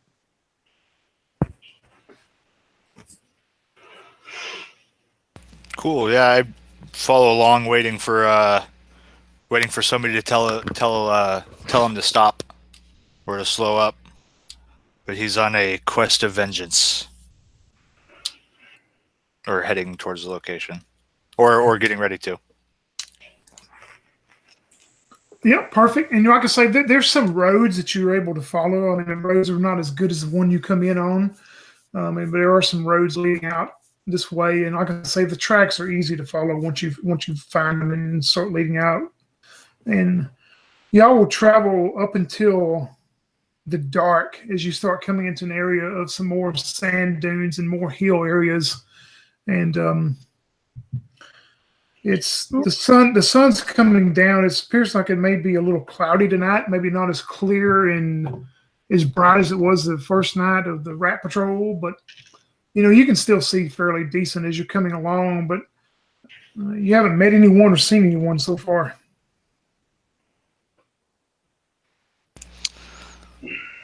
It appears we are still under the dense fog of do-good-ingness. We are as yet undetected. He kind of just blatantly announces to everybody in the cab. Do we continue? I say so. Kenny at this point looks thoroughly inebriated. His face is red. And he looks at Esty and says, "Hey, you want me to drive?" Well, you are at your most powerful right now. No, I just feel drunk. I have seen you accomplish many great things under the inebriation of justice. So you want me to drive? He kind of looks around at everybody else. I don't know if we have time to pull over, so we will have to keep driving if you would wish to switch. All right, then. He continues on. Clearly not drinking. seeing any problem with driving drunk.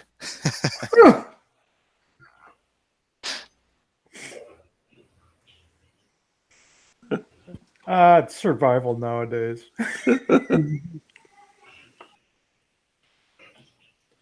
You continue driving on probably for another hour as night falls. You start seeing finally ahead of you, it appears to be, would you come up maybe the top of rise and old trucks laboring to get up to the top of it. You come across and you see in the distance there appears maybe some light coming from maybe a campfire or some type of camp ahead of you. It's on up probably. It's a good ways up, but you can start seeing the fire itself coming off of a campfire on a rise ahead.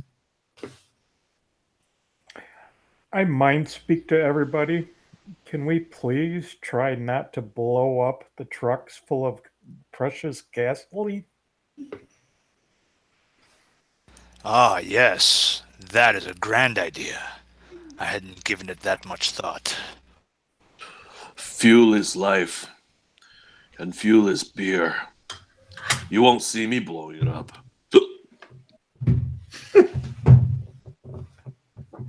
Okura makes no promise. I'm actually going to slow the truck up, and bring it to a gentle stop. No lights around, anything yet, and kind of look back and go, "Do you want me to ram the front gates, or are we going in under the cover of darkness and stealth?" What is the just thing to do? Vanquish the enemy. Did I ask you guys if you guys want me to drive? Yes. I want you to drive. It would be the last thing they expect. Okay. And then he actually goes up there and grabs the wheel. Yes, Super Duper hops out of the way. So when operating machinery, he's going to be doing that at a disadvantage because he's drunk. So, Are you wanting to continue forward then? I yeah. think our previous driver was disadvantaged too, but I'm not going to say anything. I've got justice on my side. So Kenny, thoroughly drunk, he says, "All right, hang tight, guys."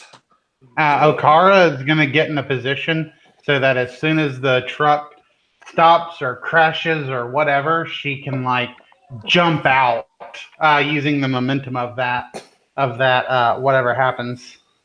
Tony, you want me to roll anything for this? Yeah, in just a second. As you can, are you going to really put the pedal to the metal then, going towards this campfire area? Yeah, he's gonna do pedal to the metal. Kenny. Maybe we should check how many people are there first before we just go barreling in there. Oh, all right. You let me know when it's time to go. And then Okara seems like she's getting a bit tired of all this, and she hands Whisper the binoculars kind of aggressively and says, "Go check then." Whisper don't mind. She'll go. Does it really matter how many there are? Yeah, exactly. Yeah. Yeah, I'll go check it out. Yeah, roll me. If you're going to try to sneak up and look or whatever, and try to see what's going on up there, roll me 2d6. Unless you have something that would give you advantage on that. I have perception. Oh, do you? What does it? What does it say? Just gives me an advantage to looking around, finding hidden things, or seeing things that I want to see. Yeah, that works then. So yeah. Yeah, that's a couple of successes. You're able to maneuver on up, and this is what you're going to see as you maybe get close enough to see. There's enough light that you could use the binoculars. I mean, it's going to be kind of a grayscale view, but you see this large campfire built, and you see these 4 large tanker trucks, which you would know as large fuel trucks that are parked off along the side of the main road. And how long do you want to stay and kind of observe this? For a while. Yeah, okay. You're able to stay until the rest of the troops get restless enough to leave without me. You're able to sneak up there as you start getting a deal, and you're able to start seeing the stories that were told to Super D about these donkey men. And sure enough, you start seeing a couple of them walking around. They're walking on 2-foot, 2-leg humans, but I mean, from the upper chest up, it's just this big, huge donkey head. Some of them are misshapen. Some of them are, like a normal donkey animal. But I mean, they're all various size and shapes of them as they're walking around. You see most of them have slung some type of maybe rifles across them, and some of them have handguns on them. But they're moving back and forth through the truck. And at the campfire, you see a few more. So how many am I looking at totally?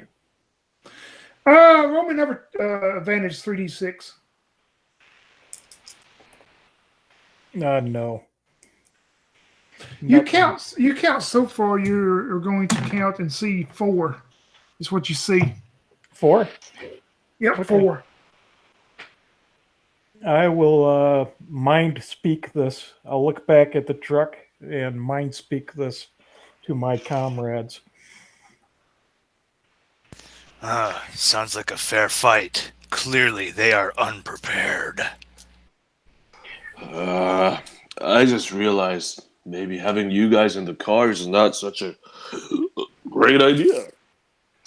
How about you guys get off? I'm gonna charge in and then come right back out, and maybe they're gonna come out chasing us. Oh, you think you're gonna have a chance to kill one before I can? Ha! Yeah, nice try. Come on, Kenny. I bet I get to kill 3 of them before you can even kill 1. I doubt that, but sure, it's a good bet. So everyone's gonna stay in the truck then? Well, Okara's on the back of the truck, and as soon as we hit that gate or whatever, I'm gonna use the momentum of the stop. I'm gonna attempt to use that momentum to jump way out in front. Yeah, just to let you know, Crystal, there's no gate or nothing. I mean, it's no outpost or nothing. I mean, this is just open they're pulled off the side of the road in the desert. It's just an open area of the road. Well, that's even better. As soon as I see one of them, I'm gonna jump off the truck and just freaking from the truck jump kick them. All right. Using the motion of the truck to power into my jump kick. They did defeat everybody at Bug's Station. What if they have these rocket launchers and big guns, and they all shoot at us while we're in the car? That'll kill us all. Unless we defeat them first. So you are all committed to stay in the car and see this through? right? Kenny, come on. We're wasting time here. With that, Whisper's still hidden up in the sand. So freaking mouthy. Just go already. with that instruction, he floors the metal, pedal to the metal, and you hear the screeching of the tire as the truck just charges forward, forgetting all about our poor Whisper. Yeah, Whisper, you're up at your hiding place, and you hear the screeching and knowing the old gas truck as it's giving it all it's got coming towards that way. Well, if that happens, I'm just going to send out a shockwave right into the camp. All right. Let's see if I can. I'll give that to you free before we go into initiative. That sounds good.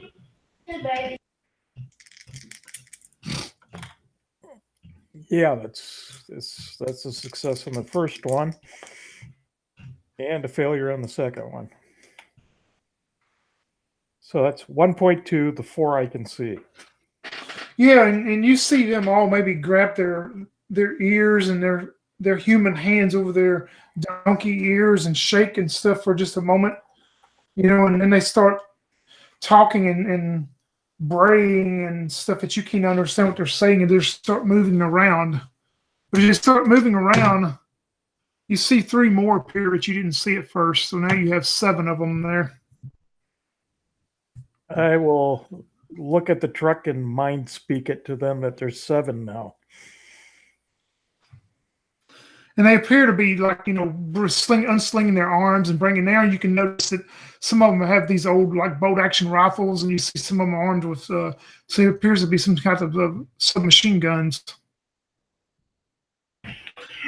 Like when you mind speak at can we all hear you? Yeah, I can communicate automatically without a roll to anyone I can see. But it's Okay. it's a one-way speaker, right? We can't reply back to you. Right. When Okra hears the information about there being 7 instead of 4, she thinks, darn, now I'm going to have to kill 5 before he can kill 2. Yep, and we'll just go into initiative and see what happens and handle it from there. Let's see. Whisper, what did you get? Oh, sorry. 6. All right. And what about Okara? 9. All right. Kenny? 10. All right. I was going to say, I hope Kenny does good since he's driving in Justice. What about Super D? I am sitting on a 5. All right. Not bad for everybody, really. Kenny, you hear that last deal come into your mind about that now that Whisper's seen 7 of these donkey people as you're charging straight in, and you come to this road, and sure enough, you see the fuel trucks lined up and these donkey people shaking their heads and getting their weapons down. What would you like to do as you're driving straight into them now? Are there any of them away from the trucks? Yeah. There's room enough between spaces between the trucks and all that. He's gonna just floor it without any, with abandon, and he's gonna try to get some vehicular homicide this time. All right. What do I roll for that? Yeah, it'd be just roll your driving deal. You said it was disadvantage since you're intoxicated, so 1d6 and let's see if you can hit one of them.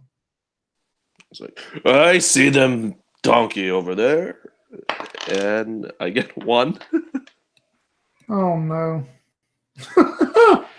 Even though they don't have crit fails, we're still going to say something happens. You floor the truck, and you didn't see the large rock that's sticking up there as you ram your front end of your fuel truck into this large rock. And was anybody on the bed? Was you still there, Okara? Yeah, Okara. Yeah, she was. I mean, yeah, she was getting ready to jump if the truck stopped or anything, but Yeah, the truck makes an abrupt stop you didn't expect. So roll me a test 2d6 for me. okay. 1 success. All right, you're able to grab hold of something and keep yourself from going over the top and flipping across the front of the truck out into the sand. Then Yes. Super D, you were inside, right? Yeah. Yeah, Passenger you're seat. good. You're good, man. Kenny, you have moved and done that, and unfortunately wrecked y'all's fuel truck somehow. Maybe it won't be damaged too bad. Okar, you're able to hold on as you see Kenny for the old 2-ton Jenny and wreck it. What would you like to do? Okay, I'm going. Yeah, I'm gonna say that I managed to like hold on to like the thing, whatever the gun is sitting on. Like I managed to hold on to that with my tail when it hits. And uh, now that I'm looking around, like how far away from am I from these horsemen? Oh, there's some of them a good, only 15, 20 feet away from you. And they're Okay, not all grouped. They're not all grouped together. They're spaced out throughout. all right. If I can, I guess I will move and jump from the top of the truck. And I'm going to attempt to come down and land between. You said there were like two with machine guns that came out, right? Yeah, I mean they have all various type weapons, correct? All right. So I'm gonna attempt to like kick one of the ones that have the machine gun. Like just do basically like a kick from the truck and like kick him in the face. All right. So that'll be like a move kick. I got one success. Yeah, you're able to kick one of them pretty good, but it phases him some, but he's still standing. Now we go up to you, Whisper. Is Whisper and the Donkey Man and whatever else beholds both had 6s. So Whisper. We're going to try a shatter again. All right. Fails. All righty. The donkey people, of course, do not see you, Whisper, because you're still out hidden somewhere. But they do see the rest of you three as they're struggling. Maybe Kenny's struggling to get out of the cab now, stumbling down. But they definitely see you, Okar, as you kick the one. And you see two of them take aim at you. And they're going to shoot towards you. Oh, God, this will never happen again. 3 6s on the second guy's attack. Oh my Wow. gosh. Yeah, man, we better hope that ain't exploding, huh? Yeah, you see both of them hit you, though, Okar, and you'll take 2 points of damage as these bullets sling into you from two of them that are standing there. All right. You see some more of them start milling around. It appears a couple of them are running for the large tanker trucks. Let's see, Super D, as you're getting out, you hear a gunshot as one of them is going to shoot at you with an old rifle that's standing over there, and they hit you with a 6, so you'll take 1 point of damage. Okay. You're getting out of the truck, Kenny, stumbling out. As we go to you, as we go to you, Super D, you're up next. That's all I'm going to do anything right now. Okay. Yeah. So he takes a shot and looks down, kind of, look of anger on his face as he looks back up at the guy. And he's going to grab that 10-foot chunk of garden hose that he has, and just staring at the guy, he's going to yell out, "You want to see how fast I can run?" Use it, and with that, triggering the psionic power for fast, which will give him +2 actions, but I lose 2 hit points at the end of that. All right. So yeah, then he's going to, I guess. Oh wait, so that's. Oh, I have to math. So I had 2 actions. Wait. I used 1. You Then I have to test for that. Yeah, so I'm rolling right here right now. Okay. Yes, I have 1 5 there. All righty. So that bumps actions up to a total of 3. So I'm going to spend 1 to move to rush into the guy. Yep. All right. So that was with 2 more, and then the hose as an improvised weapon. Which with that I get an extra action, so I can technically swing on this guy 3 times. Sounds good to me. With a coiled up chunk of garden hose. And screaming out the whole time, obviously his actions, but as he goes up, he's yelling out, and he rushes in to meet the enemy and swings once. And let's see, for a miss. So he says, "Whoosh." and he takes the second swing for a hit, and he calls out "Biff," and the third hit, also a hit, swings the hose back the other way and yells out "Crunch." Yeah, as you yell out comic book style. crunch, he's trying to sling this bolt and this old rifle he has to try to put another shell into it to shoot you again. But when you yell out crunch, you can tell me how you take out that one with the old rifle. All right. So as he swings in and hits the guy in that third one, yelling out "Crunch" like a comic book panel, the hose actually part of that coil in his hand kind of loops around the guy's neck and yanks his face clean down into the ground and kind of thumps him flat into the hard sand. Perfect. He is in the sand, not moving. As we go back to you, Kenny, as you're stumbling out of the truck. Kenny, being the drunken master he is, he gets automatic evasion while he's under the influence of alcohol. So any type of attack that lands, he gets 2d6 evasion automatically. All right. Okay. So as he stumbles out of the truck, he shakes his head and says, "Please don't drink and drive. Please don't drink and drive. There are terrible consequences." And he looks up in the sky and sees the North Star, the Big Dipper, shining down upon him. And all of a sudden, his eyes light up, and he looks at all these donkey people around him and lets out his feral yell and attacks them. Yeah, right now you see, of course, you saw the one that Super D just took out. The only other visible ones right now you see is there's two with machine guns that are taking aim again at Okar. That's the two that you see right now. He leaps, suddenly into attack position and tries to land a flurry of punches. And as he does so, he yells out, "Donkey fist, form one! Donkey, 100 fist blitz! What?" And then he punches him. Lands 6 out of 5 and a 3 on his. Oh, yeah. Yep. And, he lands the attacks. Yep, you're able to hit one of those donkey men holding a machine gun and do some damage, but of course he's still standing. So you had to move to get to him, so there's your two deals. Okar, you're up next as you see Kenny run and slam into one of them pretty good. It was fixing to try to shoot you again. And then, of course, there's one more that you see that has a machine gun. I'm still on the one that I was on, right? Or is that one dead? No, you're still on that one. That one's not dead. Okay. All right. Good. So I'm just gonna attempt to, I'm gonna attempt to hit him twice. So the first one, I go down and come up into his gut, hitting him in the stomach, knocking the breath out of him. I got one success. And then on the second one, I'm going to attempt to grab his head and just knee him in the face. And, that got in a weird position. And I got one success on that as well. So I knee him in the face as he bends over to gasp for air.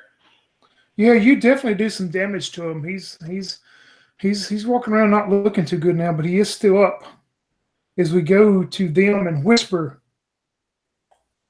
Yeah, Whisper quietly focuses and one success. Yep, doing some more shock 'em to him. Shocking. Yeah, you see the one that you have vision on, the two. Of course, there's two standing there. The one that Kenny just attacked. You see it, shake its head again. And then you see the one that's on Okar really shake its head, and you can tell it's not doing too good. But as you do that to it, anything else? Nope. That's I did both. Both my actions were that. Right. Were shattered. You see the two with the machine guns that are in visible range of everybody. You see them look back towards you, Okar, as he stands back. The one that's hurt real bad, though, he pulls the machine gun up to try to shoot you again. And he will get one success, so take 1 point of damage. Okay. The one that is on Kenny, steps back and tries to shoot you, Kenny. And he will miss the one on you, Kenny. Super D, you're standing over there and you hear a it sounds like maybe somebody just shot a bow from the guy that's hidden, and he is going to hit you with a bow as he steps around from the back of one of the large trucks, the tanker trucks that appears to be cranking up, trying to leave. But you see another one of these mule-headed guys walk around from out where he was hiding and shoot a bow and arrow and hit you, Super D. Okay. Okay, is it my turn also, or is it Not just yet. Okay. One more thing happens with the bad guys. You see another guy walk out from behind one of the tankers of the trucks, maybe coming from where the fire was. And you will notice this whisper because you're further away and you're hidden. It seems that he appeared out of nowhere, like it was almost he was invisible for just a moment. He just walked out of the shadows. But what you notice is this is actually a part human, and probably a part mutant. As you see, he's wearing this old gray faded robe pulled up around him, and the hood's pulled up. He pulls the hood back. One side of his face is human with this big, large, thick gray beard that flows down. The other side is total metal with a red eye on that side. He laughs and he looks towards you, Kenny, and Super D and O'Carr, and he goes, "You fools. You will be cooked in the next soup that my friends make."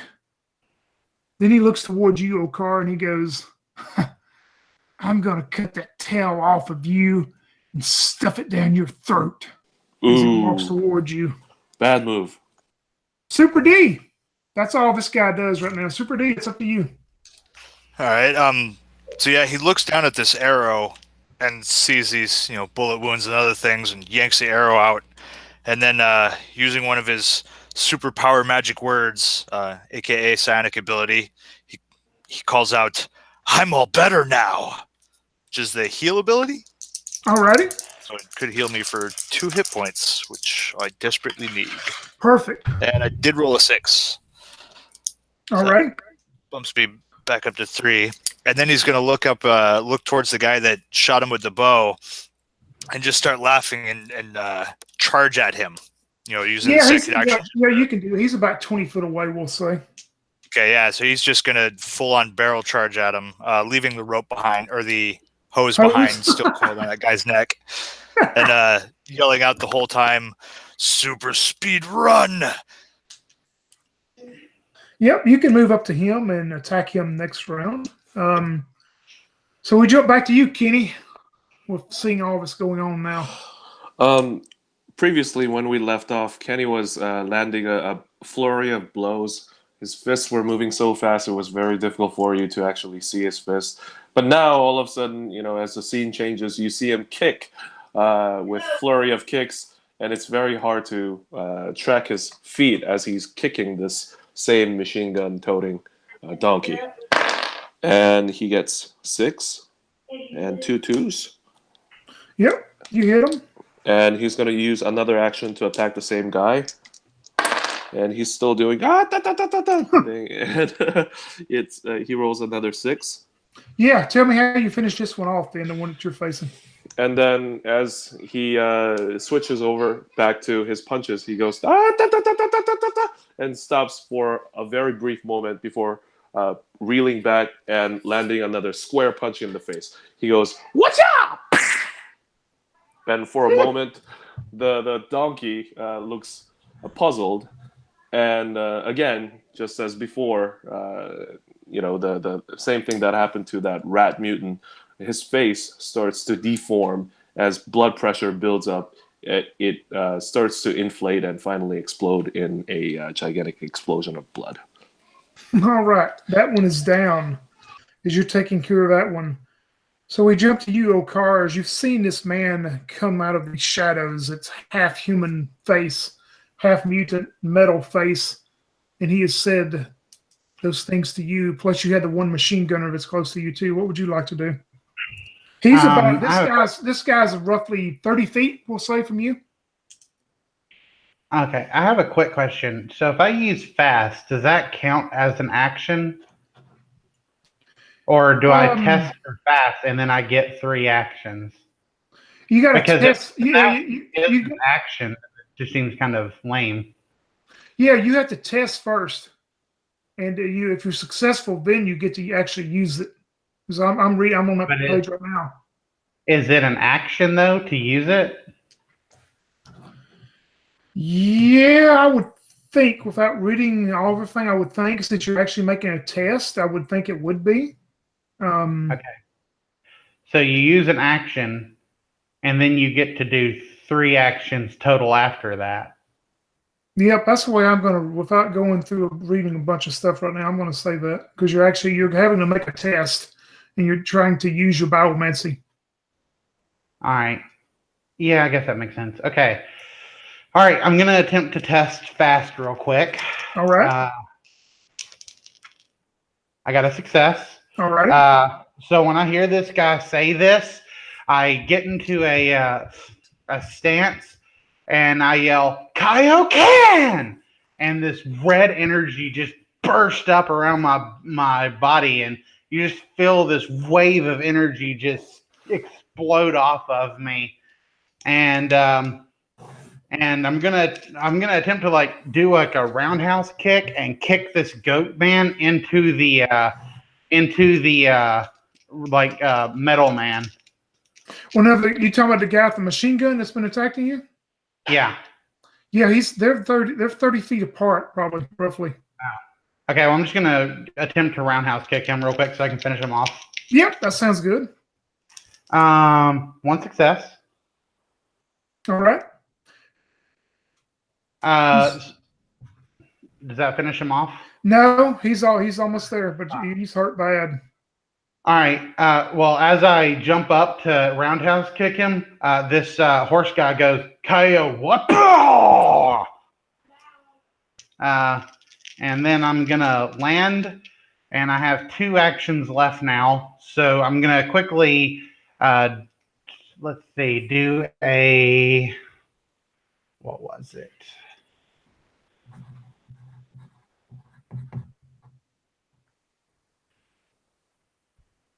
All right, I'm gonna quickly do. Let's see. I think I should just do a focus because then I can do a regular, and if I get a 4, 5, or 6, I'll be successful.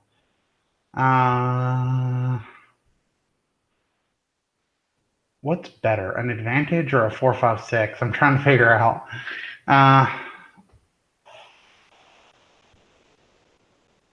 Yeah, I'm gonna attempt to quickly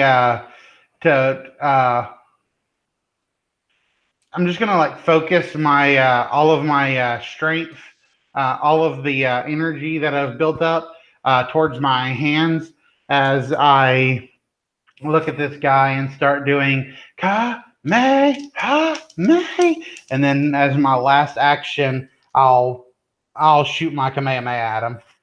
Oh, and 1 success. You're wanting to finish off the machine gun guy, or are you now targeting the what we'll call the robot human? Fuck.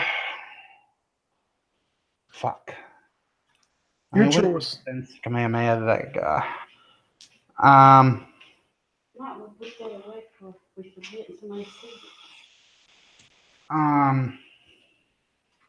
Yeah, I'll just Kamehameha the guy right in front of me. Whatever. Yeah, the machine gun guy. So yeah, you're able to finish. He can go down now. All right. So yeah.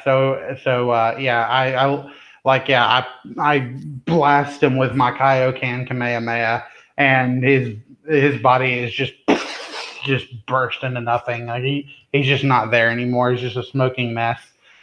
But as I finish that guy off and turn to look at this other guy, my body breaks down a bit as the Kaioken wears off, and I feel myself giving in a little bit as I take 2 damage. All righty. Whisper, you see all this going on from your perch or wherever you're at. Yeah. How many enemies do I see right now? Right now, you see standing the bowman that is shot, kind of snuck out from behind and shot a Super D. You see the bowman, and you see the half robot, half human that's standing closest probably to Okar. Okay. I'll do shatter again. Alrighty. I missed both times. We go to them as the bowman takes aim towards you again. Super D steps back and loads his bow. Oh my God, 2 6s. He hits you with Super D with another arrow. It slings into you and he spits on the ground and goes, "You're going to go down with these arrows quickly." So you'll take 1 point of damage from the bowman. Yep. We jump and see some of the trucks are they're cranked up and appears to be trying to get back on the road. Of the 3 that jumped into the fuel trucks, as it appears they're trying to leave the scene.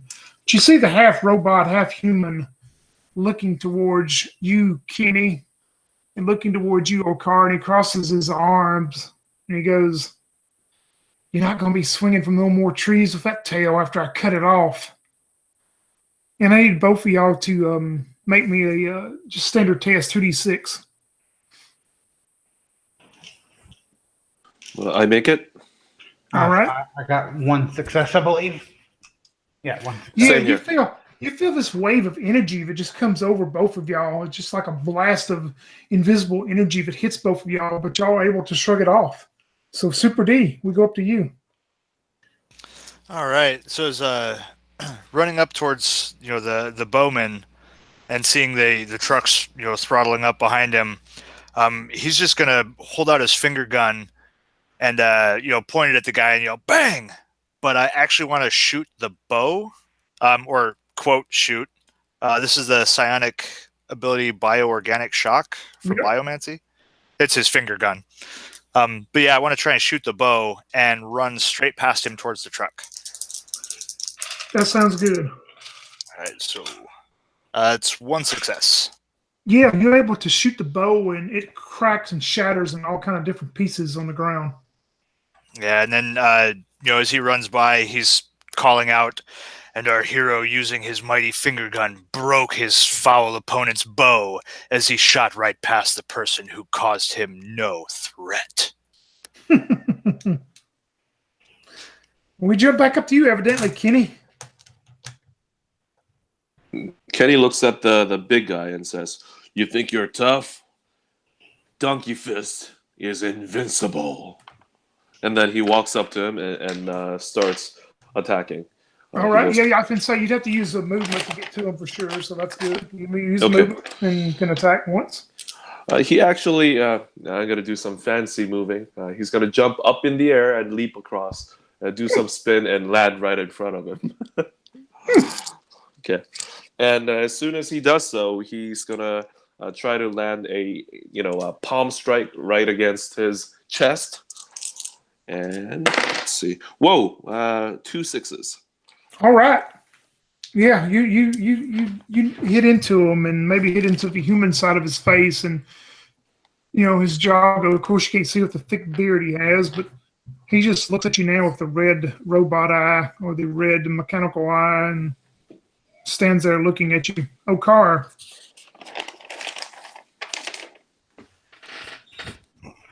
Okara's gonna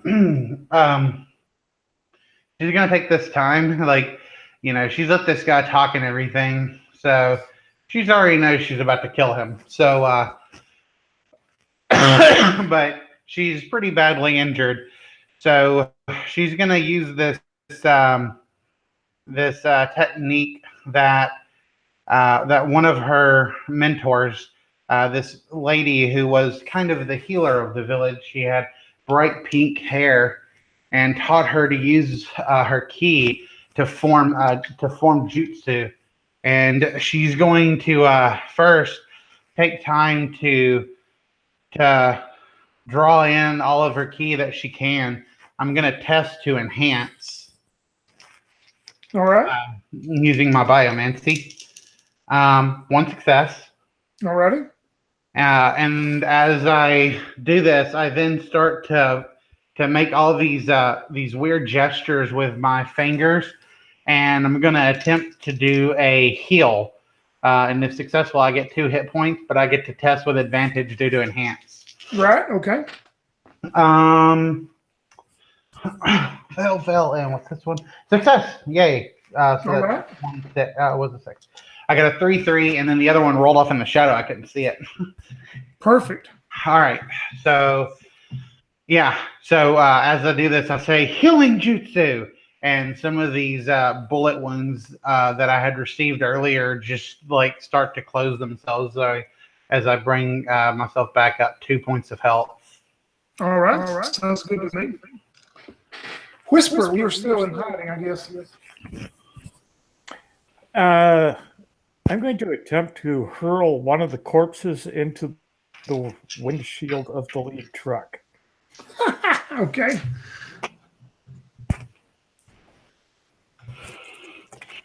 That's a success. Yeah, I was trying to pull that up. That's under the. Here it is. I found it. Yeah, telekinesis. Yeah. Okay, that sounds good to me. And then I will try a shatter on the remaining ones. And that shatter fails. Yeah, you see the lead truck after you throw the body of one of the machine gunners up into the windshield of the lead fuel truck. You see it, start hitting the brakes and stopping as the other two behind it, of course, are starting to stop now.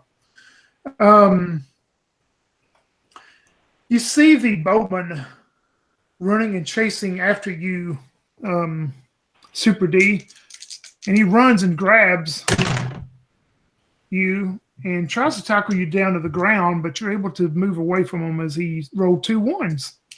So the bowman does not get hold of you, Super D, to stop you.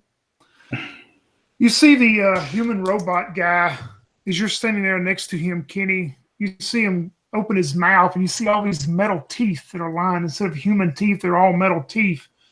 As you're engrossed on his ugly-looking mouth of teeth, though, he reaches out with a robot metal arm and grabs you around the throat. As he grabs and starts choking you, you will take a point of damage and make me a 2d6 test. 2d6 test to evade, right? Evade that attack? Yeah, you do. Yeah. He actually fails, so yeah, that does happen. Yeah, you'll take a point of damage for that. Okay. Of him grabbing you around the throat. Mm-hmm. And also make me another test at disadvantage of 1d6. 1d6. 6. All right, perfect. Nothing else happens. Okay. That pretty much does them for now. The drivers are stopping with the body on the windshield. So Super D. All right, yeah. After the guy reaches out to grab him and kind of misses, and Super Duper yells back at him, "Justice is too slippery for villains to clutch," and basically barreling right into one of the trucks, or trying to. I guess they're pulling away from us, correct? Yeah, they actually pulled back onto the road, and they're all 3 in line. But yeah, you can run up to the last one there in line if you'd like to. You can make it to it. Yeah. So yeah, he wants to run up and jump onto, grab. I guess if there's a ladder or some way to jump onto the back of the truck, he's gonna do that and start trying to climb up to the top of the trailer. Oh yeah, you can do that. No problem at all. Yeah. So that's where his actions are going. All right, Okar. All right. This guy is still pretty far away, right? The half robot human, if you didn't move up, yeah, he's roughly 30 feet away from him. He's staying there right next to Kenny, though. They're pretty much engaged with each other. All right. Well, she's not going to allow Kenny to take this guy.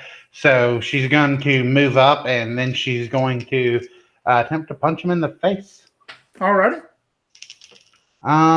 2 successes. All right. So he'll take a point of damage. You take another bite out of him, but he still seems to be standing pretty strong. Whisper, you see where Kenny is. Excuse me. Super D has run up to the jumped on the back truck and trailer. You see that, and of course everything else going on.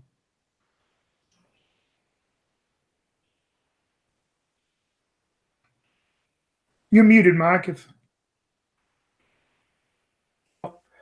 So the only enemies I see right now is the human robots? Yeah, and you see the boatman who tried to tackle Super D, but you'll see he's getting back up from the desert there. Okay, I'll attempt shattering again. 1 success. Yeah, after he stands back up, he's probably looking around to see what happened to Super D. You can tell me how you finish him off and shatter him. We'll just collapse his skull. Yeah, it does, and he's the donkey man is down. That one is the bowman. So yeah, now all you see standing is the human next to Kenny and them. And speaking of that, he is going to, let's see, he's got both of y'all up there now next to both of y'all. So I'll tell you what he's going to do. You see him do his own version of shatter pretty much. Didn't he attack Kenny already? And Kenny actually didn't have a chance to go.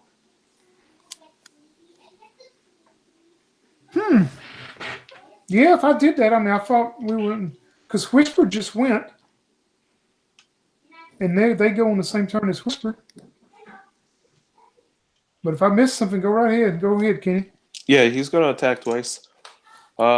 Actually, is it possible for him to try to like punch his eye so that he would go blind? His human eye or robot eye? His human eye. You can try it. Okay. Is it 3d6? Do I have to do a disadvantage? You're just your regular unarmed stuff. Yeah. Yeah, whatever it is, it unarmed. Okay. Regular attack. 5 and 6. Yeah, that's a success. You do some damage to him, and let me see. You don't get his eye though, but you do some damage to him. Okay, I'm gonna use his second action to attack him again on that same spot, and I got 1 success. Yep, you do another point of damage to him. Let me see if you happen to do. Oh my gosh, I rolled 2 6s. Nope, he isn't able to protect his eye enough. Cool.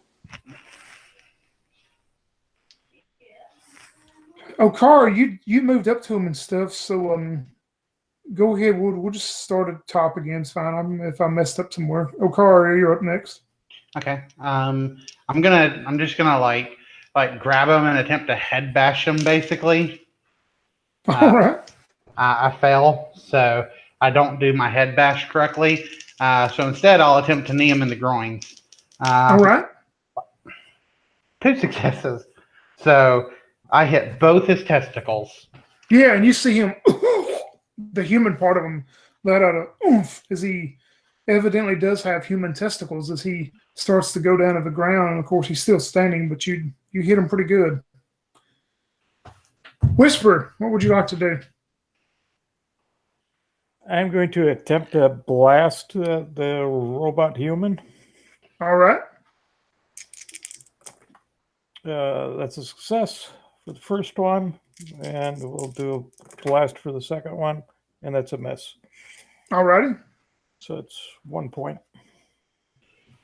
Yeah, you see that did some more to him. He appears to be getting pretty injured now as he is going to look towards you, Kenny, and also you, Okara, since you just need him. And he looks towards you and he goes, "Next time I'll get that monkey tail." He disappears. Shit. Is there anything we can do to like see him or? You can on your next turn. You sure can try. Super D, you're on the trailer, my man. Yeah, he's gonna go running down the trailer and, narrating himself as he runs precariously across the moving vehicle, even though it's barely rolling, coming to a stop. But he's gonna try and jump for the cab to swing himself in through the window to try and kick the driver. Perfect. So I guess moving and then the attack there. Yep. So I don't have melee. So is that just unarmed fighting? Is that just a single D6? Well, for something as neat as that, you can just roll standard 2d6. That's pretty neat. All right, cool. Yes, a 4 and a 5, 1 success. Yeah, as you go through the cab into the cab of the truck and just completely surprise this guy, this donkey man. He course, he's stopping the truck and it's just rolling along, moving very slowly. But he holds both arms up like he's trying to give up. But you can't understand what he's speaking, of course. So All it right. appears that he is not going to resist you at this point. The foot of justice is mighty. He exclaims as he kind of lands in there after kicking the guy. Kenny, now we jump back up to you, Kenny, as you and Okara are standing there with the half robot human, and you see him just disappear into thin air. Kenny quickly realizes that he's hidden somewhere using some sort of a technology, and immediately he reaches for his can of beer. He shakes it real quick, and then pops the top, spraying the area with the foam.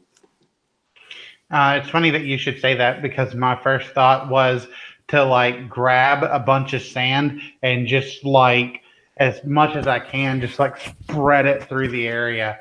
So if my sand and your beer were to hit the guy, like, hopefully it would be like, the beer would hit him and it would be like liquid and then the sand would stick and turn to mud. Very nice. Yep. Roll me. He's invisible to you, but you can do that. So let's just do it at disadvantage. Roll me a d6. 1d6. 2. Yeah, you start spraying your beer around in the air or whatever, but nothing seems to be illuminated or show up at all in that. He's going to do that again with his second action. Yep. Sounds good. 4. No, he missed. You have an empty beer can now. He goes, damn. All right, well, What a waste of a beer. Okara is still going to attempt to do what she said. She's going to like grab sand and like throw it into the air and hope that whatever technology or magic or whatever he's using, that maybe this sand will like, be like a cloud that like puffs and reveals him, Yep, you can do that at 1d6. All right. 4. So I'm going to land and I'm going to yell, "You coward!" And then I'm just going to again kick and, try and get this sand everywhere, just doing the best I can. And that's 4. God damn it. Yep, sand and beer is everywhere. Makes you think of vacation. Whisper. You see your two companions in there throwing sand and beer everywhere. And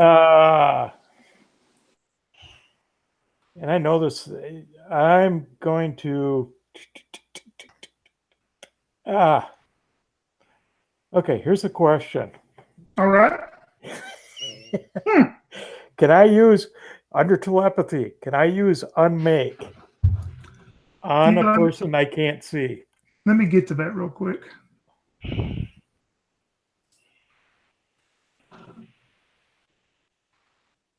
Yeah, I'm gonna say you can. I mean, because it's a disadvantage test anyway. So sure. Yeah. Okay. If you want to try to target the half robot human invisible. Yes. Yep, I'm gonna let you do it.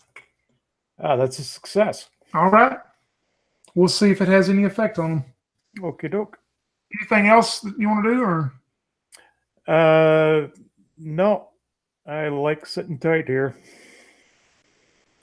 Yeah, and as soon as you do that, as you use the unmake ability and see that, you see him appear again, standing behind Okar and behind Kenny where they don't see him. And you see him shake his head for a moment, as it did have some effect on him. But you see him hold out both hands towards your friends, and you see this wave of energy impact him again, but it misses him. So he is visible again, but he has been hidden. As we go to you, Super D, you're in the truck with the donkey braying at you. Yeah, and remembering the horror that he had seen at Bugs's, he's gonna look at the guy with holding his hands up and tell him, "You were nothing more than an air bubble in the line of a gas pump of freedom." And he's gonna point his finger gun at him and bang, bang. And spend both his actions to bioorganic shock. Ah, Or to perfect. attempt. Success on the first one. And no success on the second. Whatever you do, though, to them, you're able to take them out with that. Perfect. We jump back up, I guess, to the top then.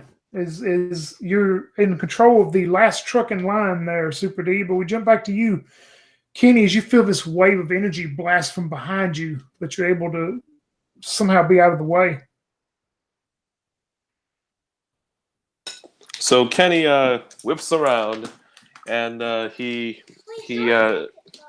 tries to leg sweep the guy. Yeah, you see though, he's about, if you want to get to him, he's about 20 foot. He's moved and got about 20 foot from you now. Oh, okay. So Yeah, I mean, he's gonna- you can, you'll just have to use one movement to get to him though. Yeah, he's gonna get in range with one of his movements and attack. Leg sweep. And oh man, 4-4-4. He fails. Oh wow! All right, Okara, you see Kenny running off towards the once visible now robot human guy. Yeah, Okara, she has to take a move action to get to him. Yeah, he's moved. He's snuck around and moved behind y'all. So you definitely have to use one move to get to him. Okay. So first, I'm going to attempt fast. All right. One But success. see, if you do that, you're going to be using that plus move. You say? Well, I'll have 2 more actions though. Oh yeah. If you're successful, that's right. I'm sorry. Yeah, and I did get 1 success. All right, go for it. All right. So when I see him, I think like, fuck, I've never used this back to back like this. Here goes nothing. Kaioken! And I power up again, and I dash to him as quickly as I can, and I'm just gonna attempt to, hit him twice before he can get a chance to disappear again. So first one, 1 success. So I come in and smash him in the face. Is he dead? Or You do smash him in the face, and you see his red eyes start, off and on, and you hear his voice go into this robot voice go, self-destruct, real fast. And I need both you and Kenny to make a disadvantage save. do I have 1 action left? You do, if you didn't use them. Because Okay. you killed him on the first one. Okay, great. All right, when I start hearing this self-destruct, I am going to attempt to Kamehameha blast myself back away from him. All right. So Blast is under Biomancy shock. It's supposed Yeah, to, again, deal 1 damage at range. I'm just trying to use it uniquely. Yeah, I'll let you do that if you're successful. All right.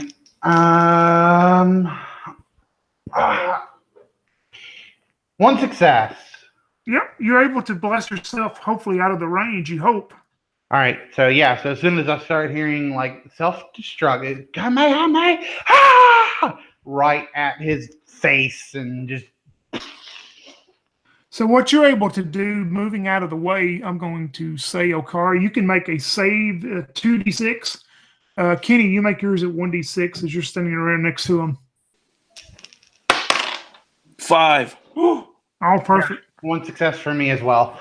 Yeah, Okara, you're able to get out of the blast radius of this thing as it self-destructs, but Kenny, you still take 1 point of damage as the thing just goes and crumples. It's actually kind of funny because once I hit the ground, I take 2 points of damage from my Kaioken. Yep, and luckily you don't take any more, so that's good. Yeah. So I'm just laying on the ground and just sort of in pain now. Y'all see no more enemies around as far as anybody on the ground. Of course, I'm probably going to say Kenny, you and Okara probably doesn't. Y'all don't know what Super D did. Y'all wouldn't have been watching that. Whisper knows, of course, but as y'all look around and survey the area, you don't see Whisper or Super D around you, Okara and Kenny. You see the 3 trucks have moved, some distance away from y'all, but it appears they've stopped.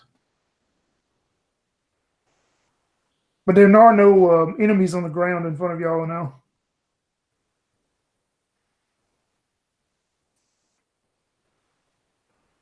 As we're all standing around waiting to see what's next, the robot guy's head hits the ground.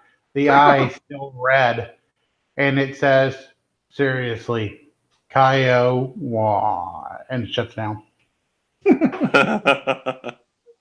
Awesome. And Whisper, from your vantage point, of course, you see nothing at all moving as far as any kind of threats. Yeah. And of course, like I say, what Super D did. You could have seen and observed that he's probably evidently by now taking control of the 3rd truck in line. Right. Let's see. I'll look around. Do I see anybody else? Nope. You see the robot explode and do some damage to Kenny as it exploded, and seen the magnificent movement of Okara getting out of the way. But nope, you see nothing else. I'll mind speak to everyone. I think we're all clear.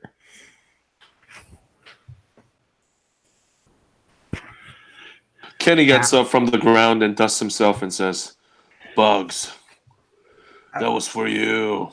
And then he tries to look for his beer, but he realizes that it's all gone, and curses himself and says, "Damn it, donkeys." Akara slowly pulls herself up from the dirt, and she's holding her ribs, and she says, "Hey, Kenny, how many did you kill?" 1. Ha, 1 and the boss. It was a self-destruct. It was a lucky shot. Yeah, You only got 1 because yourself. my fist landed in his face. Yeah, but I also landed 3 blows on him before. Yeah, well, you're just jealous that I won. Super D, we jump to you as you're in that 3rd truck and able to control it. You took control and you're able to maneuver on up to the other trucks, the first one in line with the body on the windshield, and dispatch those 2 if you wanted to, or take them into custody or whatever. That's up to you. Oh yeah. Oh, they get the full vengeance for what they did to Bugs. So he quote mercy kills them, meting out the justice that they deserved.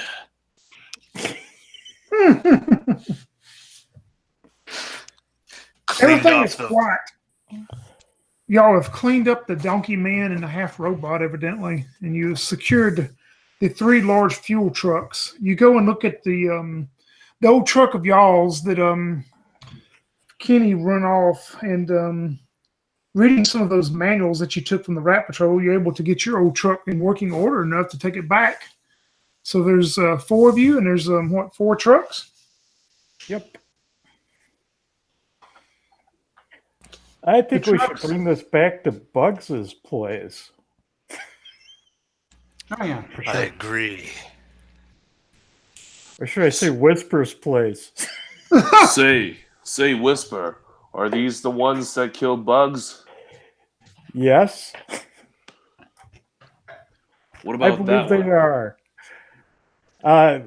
Can I, if I go over and I time view one of their skulls, what do I see? From one of the mule guy or donkey guys? Yeah. Yeah, you'd see back in time, maybe a day and a half ago, 2 days at the most, of course, but you see them coordinating and moving in and attacking the station of Bugs and doing the deeds, of course. You see that. Yep, these are the guys, most clearly. Until now, I didn't really understand why I chose to name my particular martial arts style Donkey Fist. But now I realize that This is the fist that kills the donkeys. That's why I named it. Uh-huh. He nods to himself. That makes sense.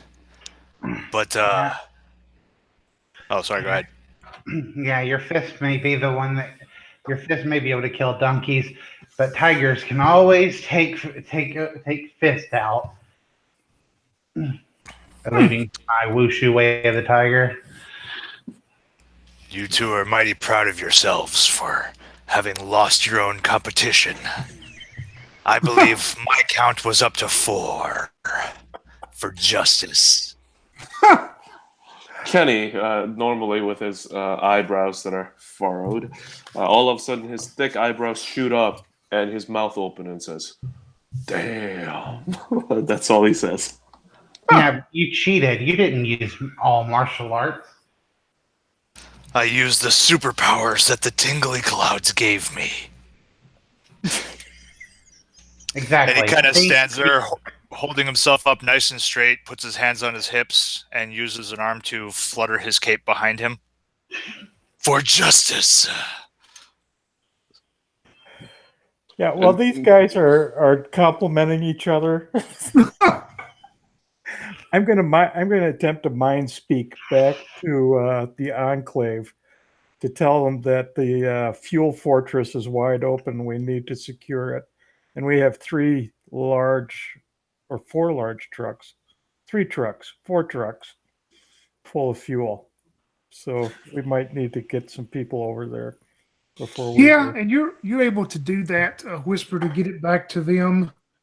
And as we do, this pretty much comes to the conclusion, and is customary. Most of y'all know customary in my games. I'll let you tell me your story of how the story ends, and then, of course, I'll tell the real story of how it ends. But Whisper, tell me how the story ends as you make your way back to the Bugs' old place with the 3 large trucks and y'all's truck. Tell me how the story is going to end. Well, after we re-erect the destroyed gates of Bugs's, I will be paying a fixer to put in bright, hot pink lights over at Flashing Whispers, now under new management.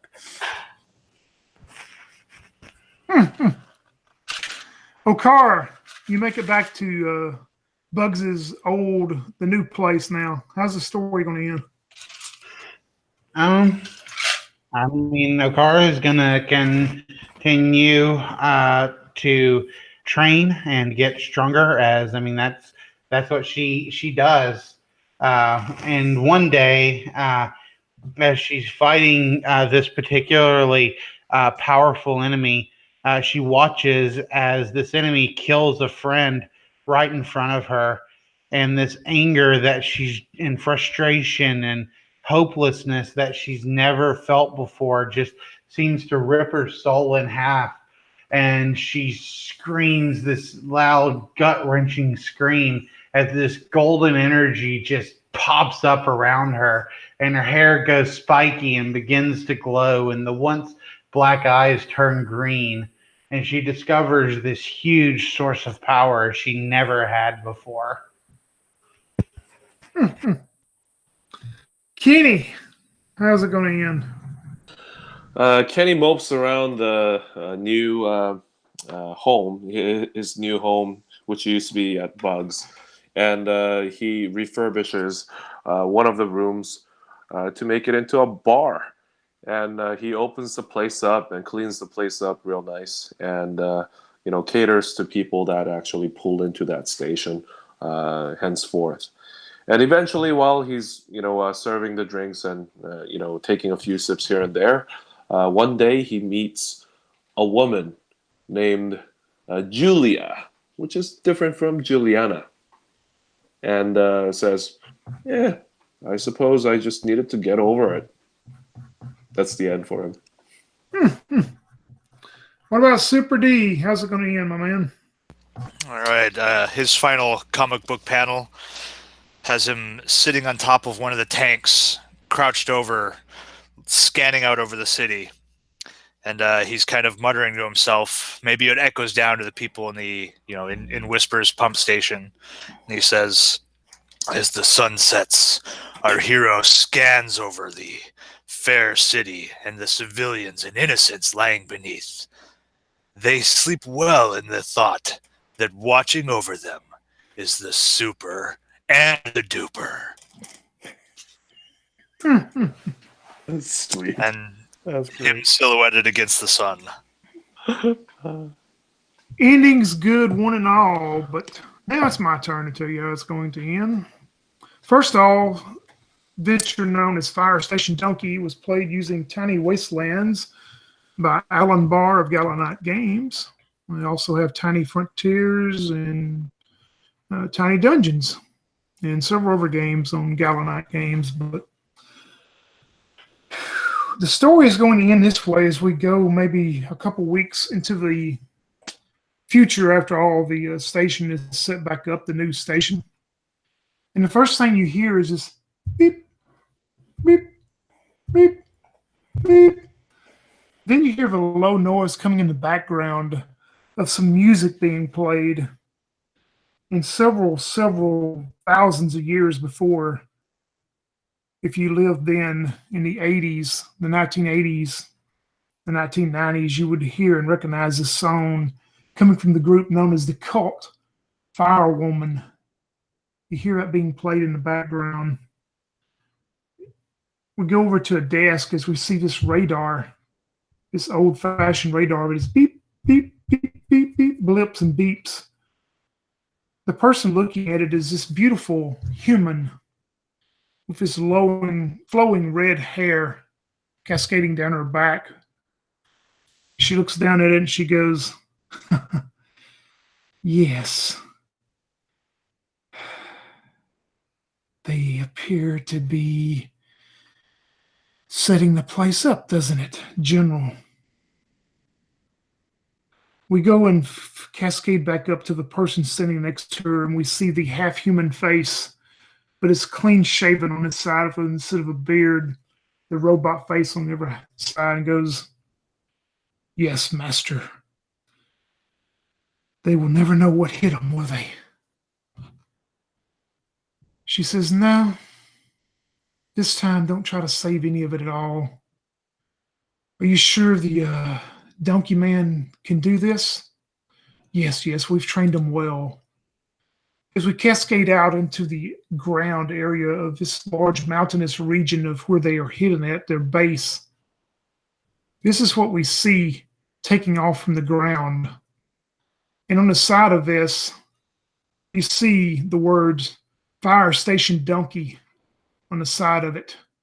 As this fighter jet takes off with the donkey man driving it, and the beeps and the blips are showing that he's heading straight towards Bugs' place. As it fades out the song, Firewoman. That is the end of the adventure known as Fire Station Donkey. Oh, sweet.